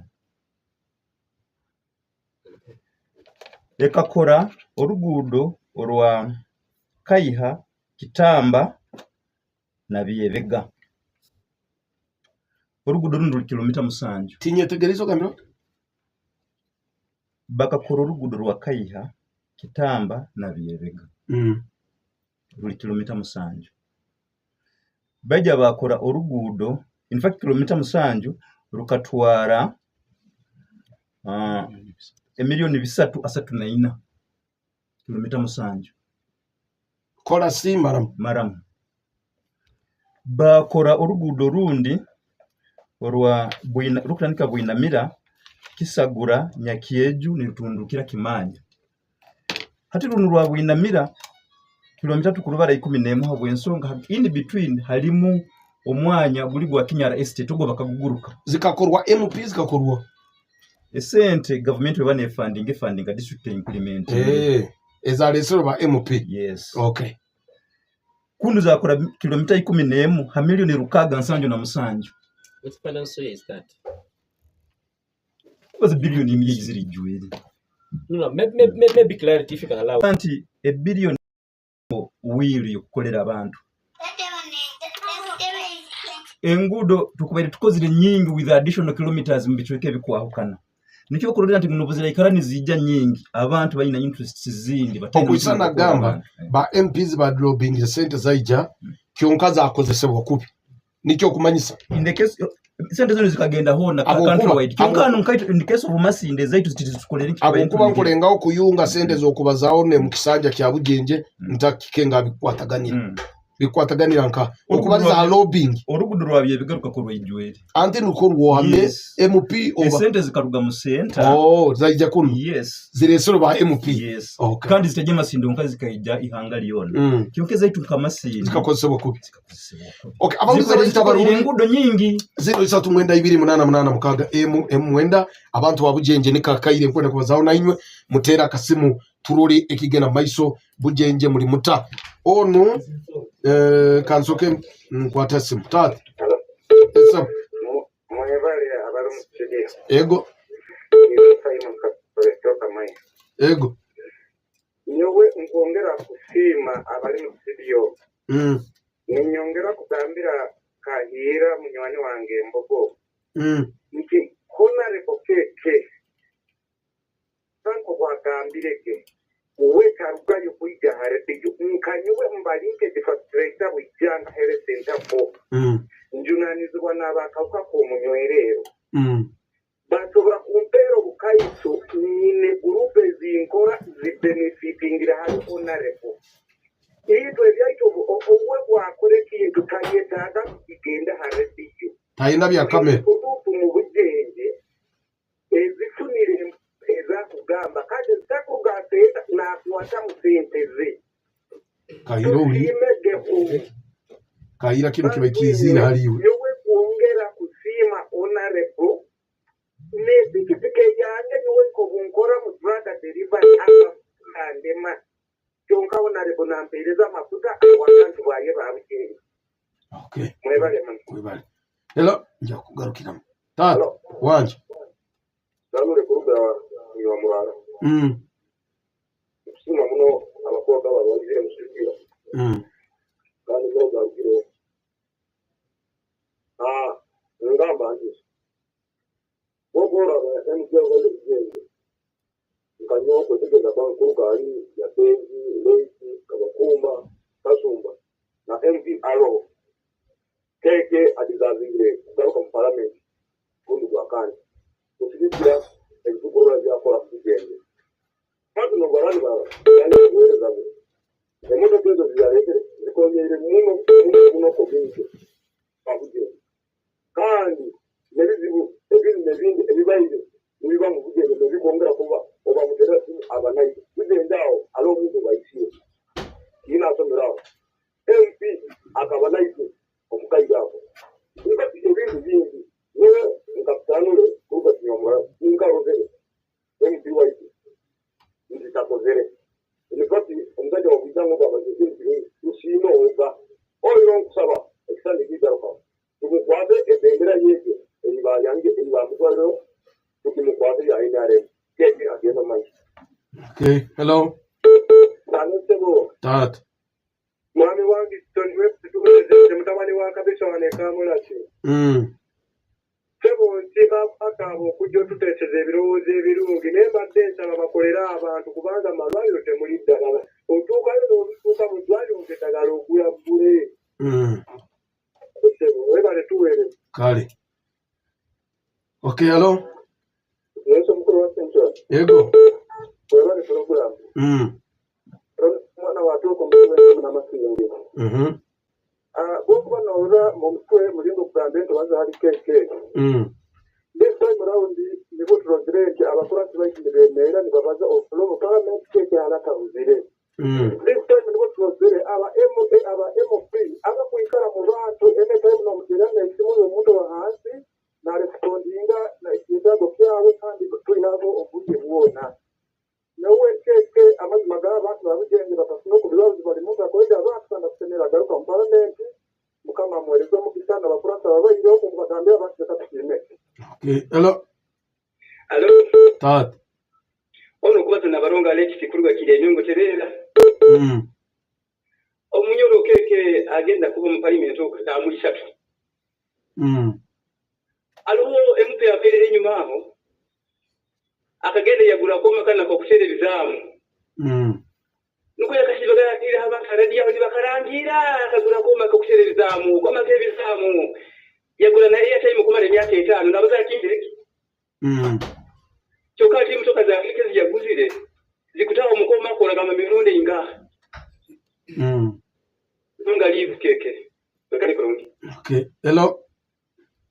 Hello. Tat. Wasi wa iroda. Kurungi. Moderator. Ono kabusini kabumete mutakuga masingi sitani. Nawe kulimo kutunura abakulembeze bona bali hano basindani. Omunyoro keke okwo keke aina bintu bingi byakoleire Bujenje bundi kamasini mulinga akisize. Bwendo kutunura ambulance emotoka ziyakuzirawo buli tawuni kanso buni ndagina tawuni kanso buni akateka omotoka wetukanga mutundu bale bundi tenti okusanga bisa tenti twinazo za keke kana keke MP wabu Bujenje okwo nobo kuterera sinyo kalibika waza gavumenti naye sakwekanya amugarukamu kurungi nakugamba kuti wakwata inakairesi nagamba wezinda akaimunda akateka najakutera mali nagakamu nakutera nakumaliza kitu kyawo. Okay, hello. Washington. Sebo. Kanyira kugaruka kwa kambi ati nogo ubundi mora mu busasigiye akoresho umuka olungo arukosinze muno abantu banyantonzi abakira kubatira kuura ebigambye abalize muno muno kwata inyantonzi. Okay. Okiulira kid. Hello. Tat. Kuruga masinzi baho niyo tamu tufunire ba MPs abakoleire masinzi ekyo kirare ko. Okay. Hello. Tat. Yongera iraka. Bwana nkabwa kasumbania akiri kasumba keke ya. Akwa keke ta kozere muri mu bwamani. Kwa side kwa kumuza naanza kwa side kwa toa side kuno wanaanza mukajura. Tukuraba be maizi naanza maizi nyingi mwanda 10 na keke ta akiri kasumba za rukemu na. Egyo timihanda ya district. Ya district yenyini. Hello. Yes, Bwana Washington. Tat. Good morning, my dear. How are you? I'm okay. This is Okaro. From where? I'm calling from Kilibera. I'm calling about the district. We are in Bujenje. Okay. A moment. Honorable Ashidi talked about some abnormal money which was spent for monitoring. And that money is for district. And the money went missing according to his statement. Him as a councillor representing sub-county district. What is that step about that money? That's what I want to know. Thank you very much. We will. Hello. CBS. Tat.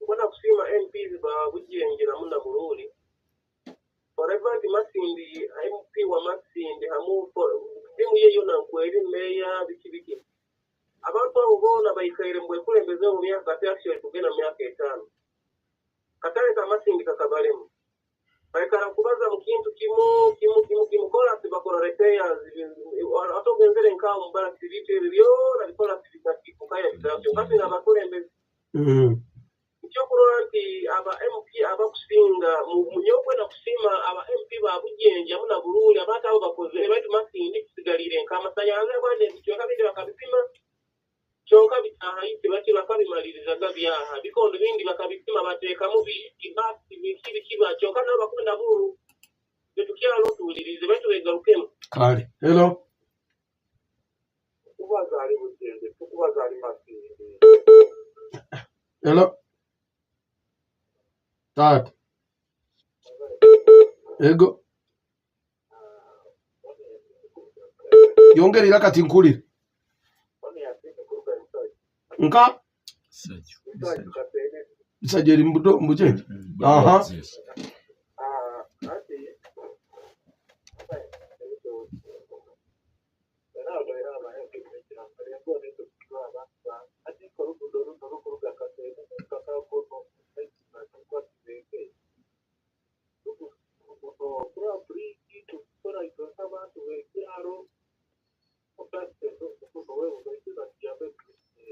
Nguno hano achidri nibo ba district yao na sub county. Hello. Ego. Kusima mno MP waipo. Kuba nanzi wabo yenzonga za utaka. Akasueleza ya yemera naito mkoti koranti abataka wanyakabebe. Basigeze keka yabo mugaruga kandi bateza kwa yesu kulime kaide. Longu libu keke. Okay, hello. Yes, hello. Pole sana kwa studio. Asante. Habari asubuhi wa kubote kwa studio. Mzuri huko. Naongea Rafael kwenye vile.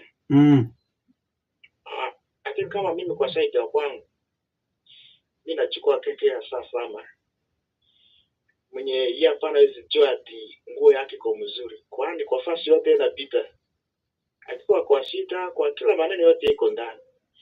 Lakini ibajua kama kutoka kwa State House batagrade sisi kwa MP kwa namba gani kwani lakini waziri wa mtu apana sema tepo mzuri lakini kwa grade ya wezi kwa yote kwani fasi nyingine kusabaki mingi sana.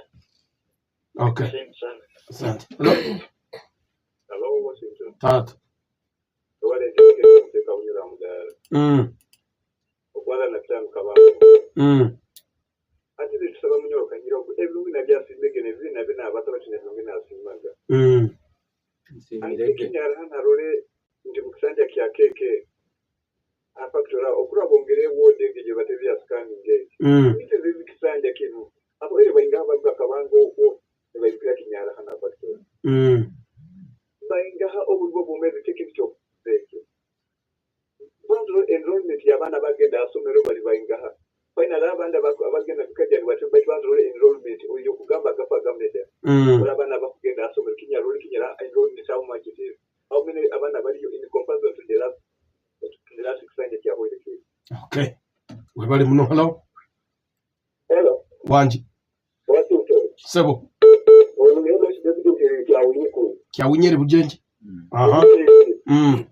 Ati tukulela muno kusima keke atkolinje. Umuntu utaje kusima ni chama mkuru wa ngugu bazigwa Osborne.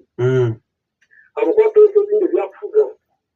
Bikuga gwa uli ku bimutu alimuha Osborne. Okay. Hello. Sibondo uli. Bajur. Kajure. Aha. Yongere iraka. Keke ekyo. Kwenda keke aikitaga upe mu campaign. Kuja kura zona inaanza program ya hizo na ya kukora kitakura. Okay. We bali. Talo. Hello mkuu Washington. Tata. Mwebale program sana. Ono kuna single kaenda na single kwa kayanja. Uli kayanja hano? Kayanja. Dekansoke mpulira aba Bujenje. Hello.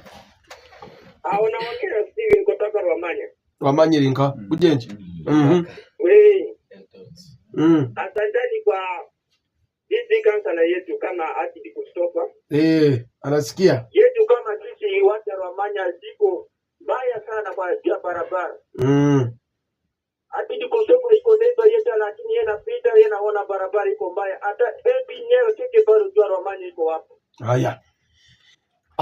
Asante ebantu Bujenje mwebali muno kutera masimu kansoke ngarukeho omu messages ezibandikire ndi mu WhatsApp onagambire Mr. Washington, thanks for the program. According to me, KK has partially tried to deliver but not to the expectation of the people. They had a lot of hope in him, not knowing that he'll be new in house. Now he is facing the problem like Kasumba did, and according to what he has done, Kasumba was better than KK and Matu Baitati Aramori Kijur. Ebya Bujenje obimanyire. Oni agamba, thanks for the decision, especially Honorable Chidri. From concerned citizen Nyanton sub-county, for sure this has been a total loss to the people of Bujenje County, e.g. in livelihood support, games and sports, lobbying capacity from the government, lack of support, e.g. in community fundraising like the Budong SS, girls hostel construction, failure to bring chief guests of function like at Nyabiya PDC, Nyanton's Parish Golden Jubilee celebration, and many others. Thanks for the program. The area MP has not been down to earth.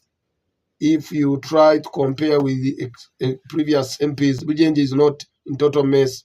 Is in total mess right now. Kanyike Hitono's village. Kangene mu YouTube.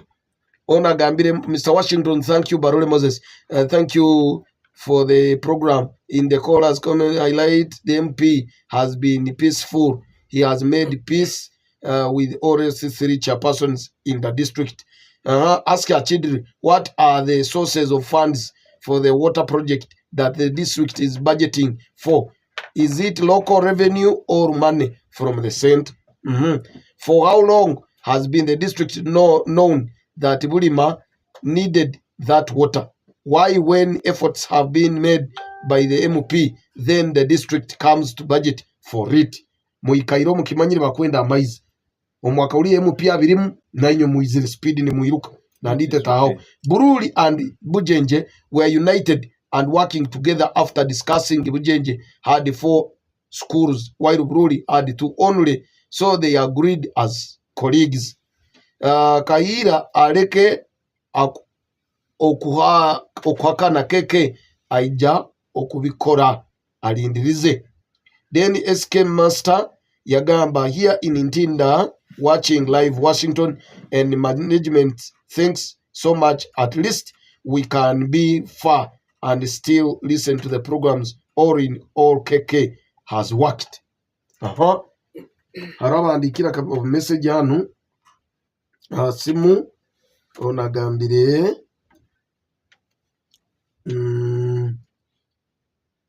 kwenda kusoma message of simu kantandike nona nagambira mu Richard as our MP. He has tried bambi on areas of sugarcane, but let's send in Mr. Cosmas. He is good in lobbying. Oni yagamba hakiri ba MP abandi bo waitu onu owa municipality no mwana omuto tamumanyire hati naitwe tumulinzire John Kiroya. Onagambe omulimo gwengudo MP bakakora omulimo gwabo balobinga sente zaija ezikukora engudo baitu district yakolesa kubi muno sente ezo mwana watoki Ronald. Ono yagamba Robert KK helped to secure a bursary at Kampala International University. I'm now a medical clinic officer. He has worked beyond his 4 cardinal roles. Washington, good morning and thank you for the program by Fredoro Amakere on BBS Radio. Thank you. Onyagamba, thanks for the program. Talk of Kapeka Bridge, sir.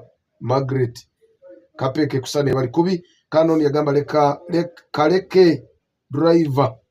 kaleke driver CCC jambo Washington.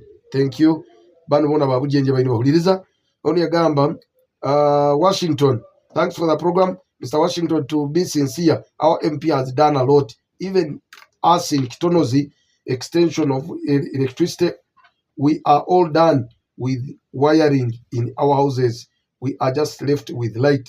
Mr. Washington, even our MP has helped us 90% because his emergency vehicles helped us in going for burials in even our parties and transport. Beatrice from Kitonozi Bikonzi Kanoni Yagamba politics. Magezi Sam from Kikingura. Tosora kwa ukaniza service delivery with politics. Because it is politicians that lobby, civil servants, bakora implementation. So, Nikyo Rora Tolisanga chief wanyu ali mu council na abaza nsonga za sub county. Na okuli abana council yabu sub county level. So, niwe bibiroho nsigaze dakika 5 zonka. Achidi bakwabuize bukaguzwa soko tugambire esente za maizi zikaruganka. Is it local revenue or bazikaruganka zimukutwaza maizo? Consolidated fund from the center. First of all, I want to thank the callers. Thank you for being very much attentive. Program. I have about 2 concerns which I want to address to. Have you answered the question? Water. Where the source of money has come from. Consolidated fund under you gift. From where? Of course, center. Okay. All our monies, Mr. Washington, I told you before.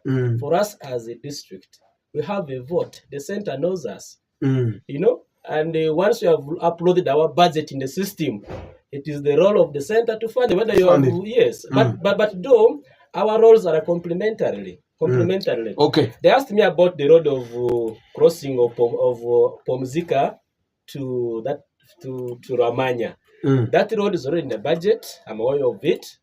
We have put there 130 million as a district. Barabara hii kutoka kwa Pomzika kwenda kwa Ramanya iko tayari kwa budget. Sisi naenda kufanya kwa barabara hiyo mkapole tulikia pesa mingi. Bazao norugwa niko bakwitegereze abantu buwa. Alfambo afoyo mateke nyatumi epenza ko aiku Ramanya kai. Ngudumi Pomzika eno waketong centre abi budget eno wasidika timu. Anyeyo pire upepare. Ortirururu. Yes. Yes. Wasidika upepare. Papa. Don't worry. Kando orurugwa. Award 4 bamelengas nyantonzedi my cost ministry baza merci. Award 4 vini mina amaduko RLC. Bata yo lakini kune girikobane ngazo Pomzika muzu karaka venira kuramanya dere girikoderele orada abasilingibo. Kano zendi leturuti amatsonga pori kula redeko lakini amajo mu idesatira basi matete basi ni besungoni emele awatfe mine ambo emene malere lakini mavini ngangoni apoliti. Okay. Kampwato na rasmi. Kana sizuri amale andu amajo mu fundraising atakora Mingonia.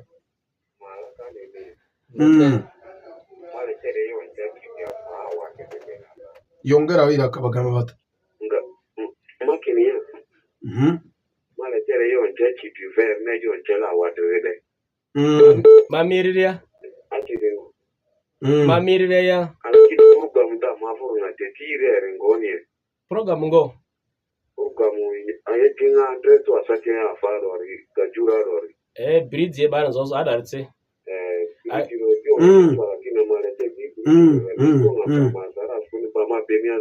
Ada.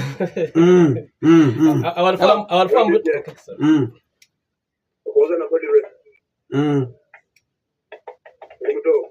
Tuliyo.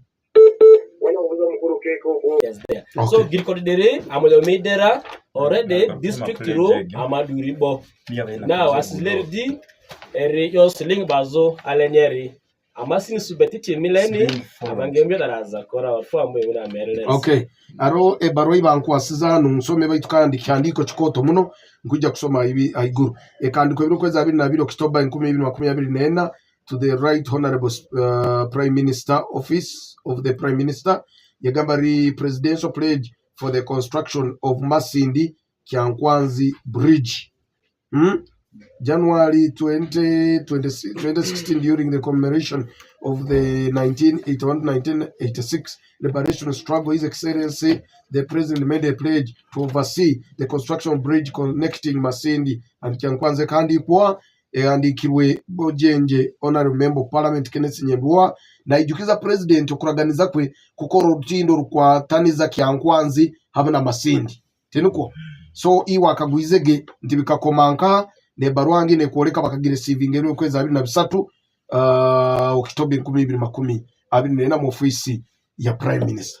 So nakyakikizeyo mwebale muna abanyabujenje mwebale muno kuliriza kandi tukwenda kusima MP wa Bujenje sikira amasimu agarugire mu bantu n'abantu abali mu studio nikioleka ngwine kyo bakoleire mwebale muno kuliriza baba sa for today ebintu bitu komeranu mpaka next week. Bye bye. Mutulinde tugenda mu sports niye garuka bwire bone. Abantu bajukize nyencha twina finals za mamozi rikishingura tukendo akafoto kasta bagendo muza bagenda mu byemizana kwende foto yetu what does go away not taking the photo as this is strong team. Dekanye to mana jatute no kwaje bitekerezo bya PBSFM bijya ukana okuzarura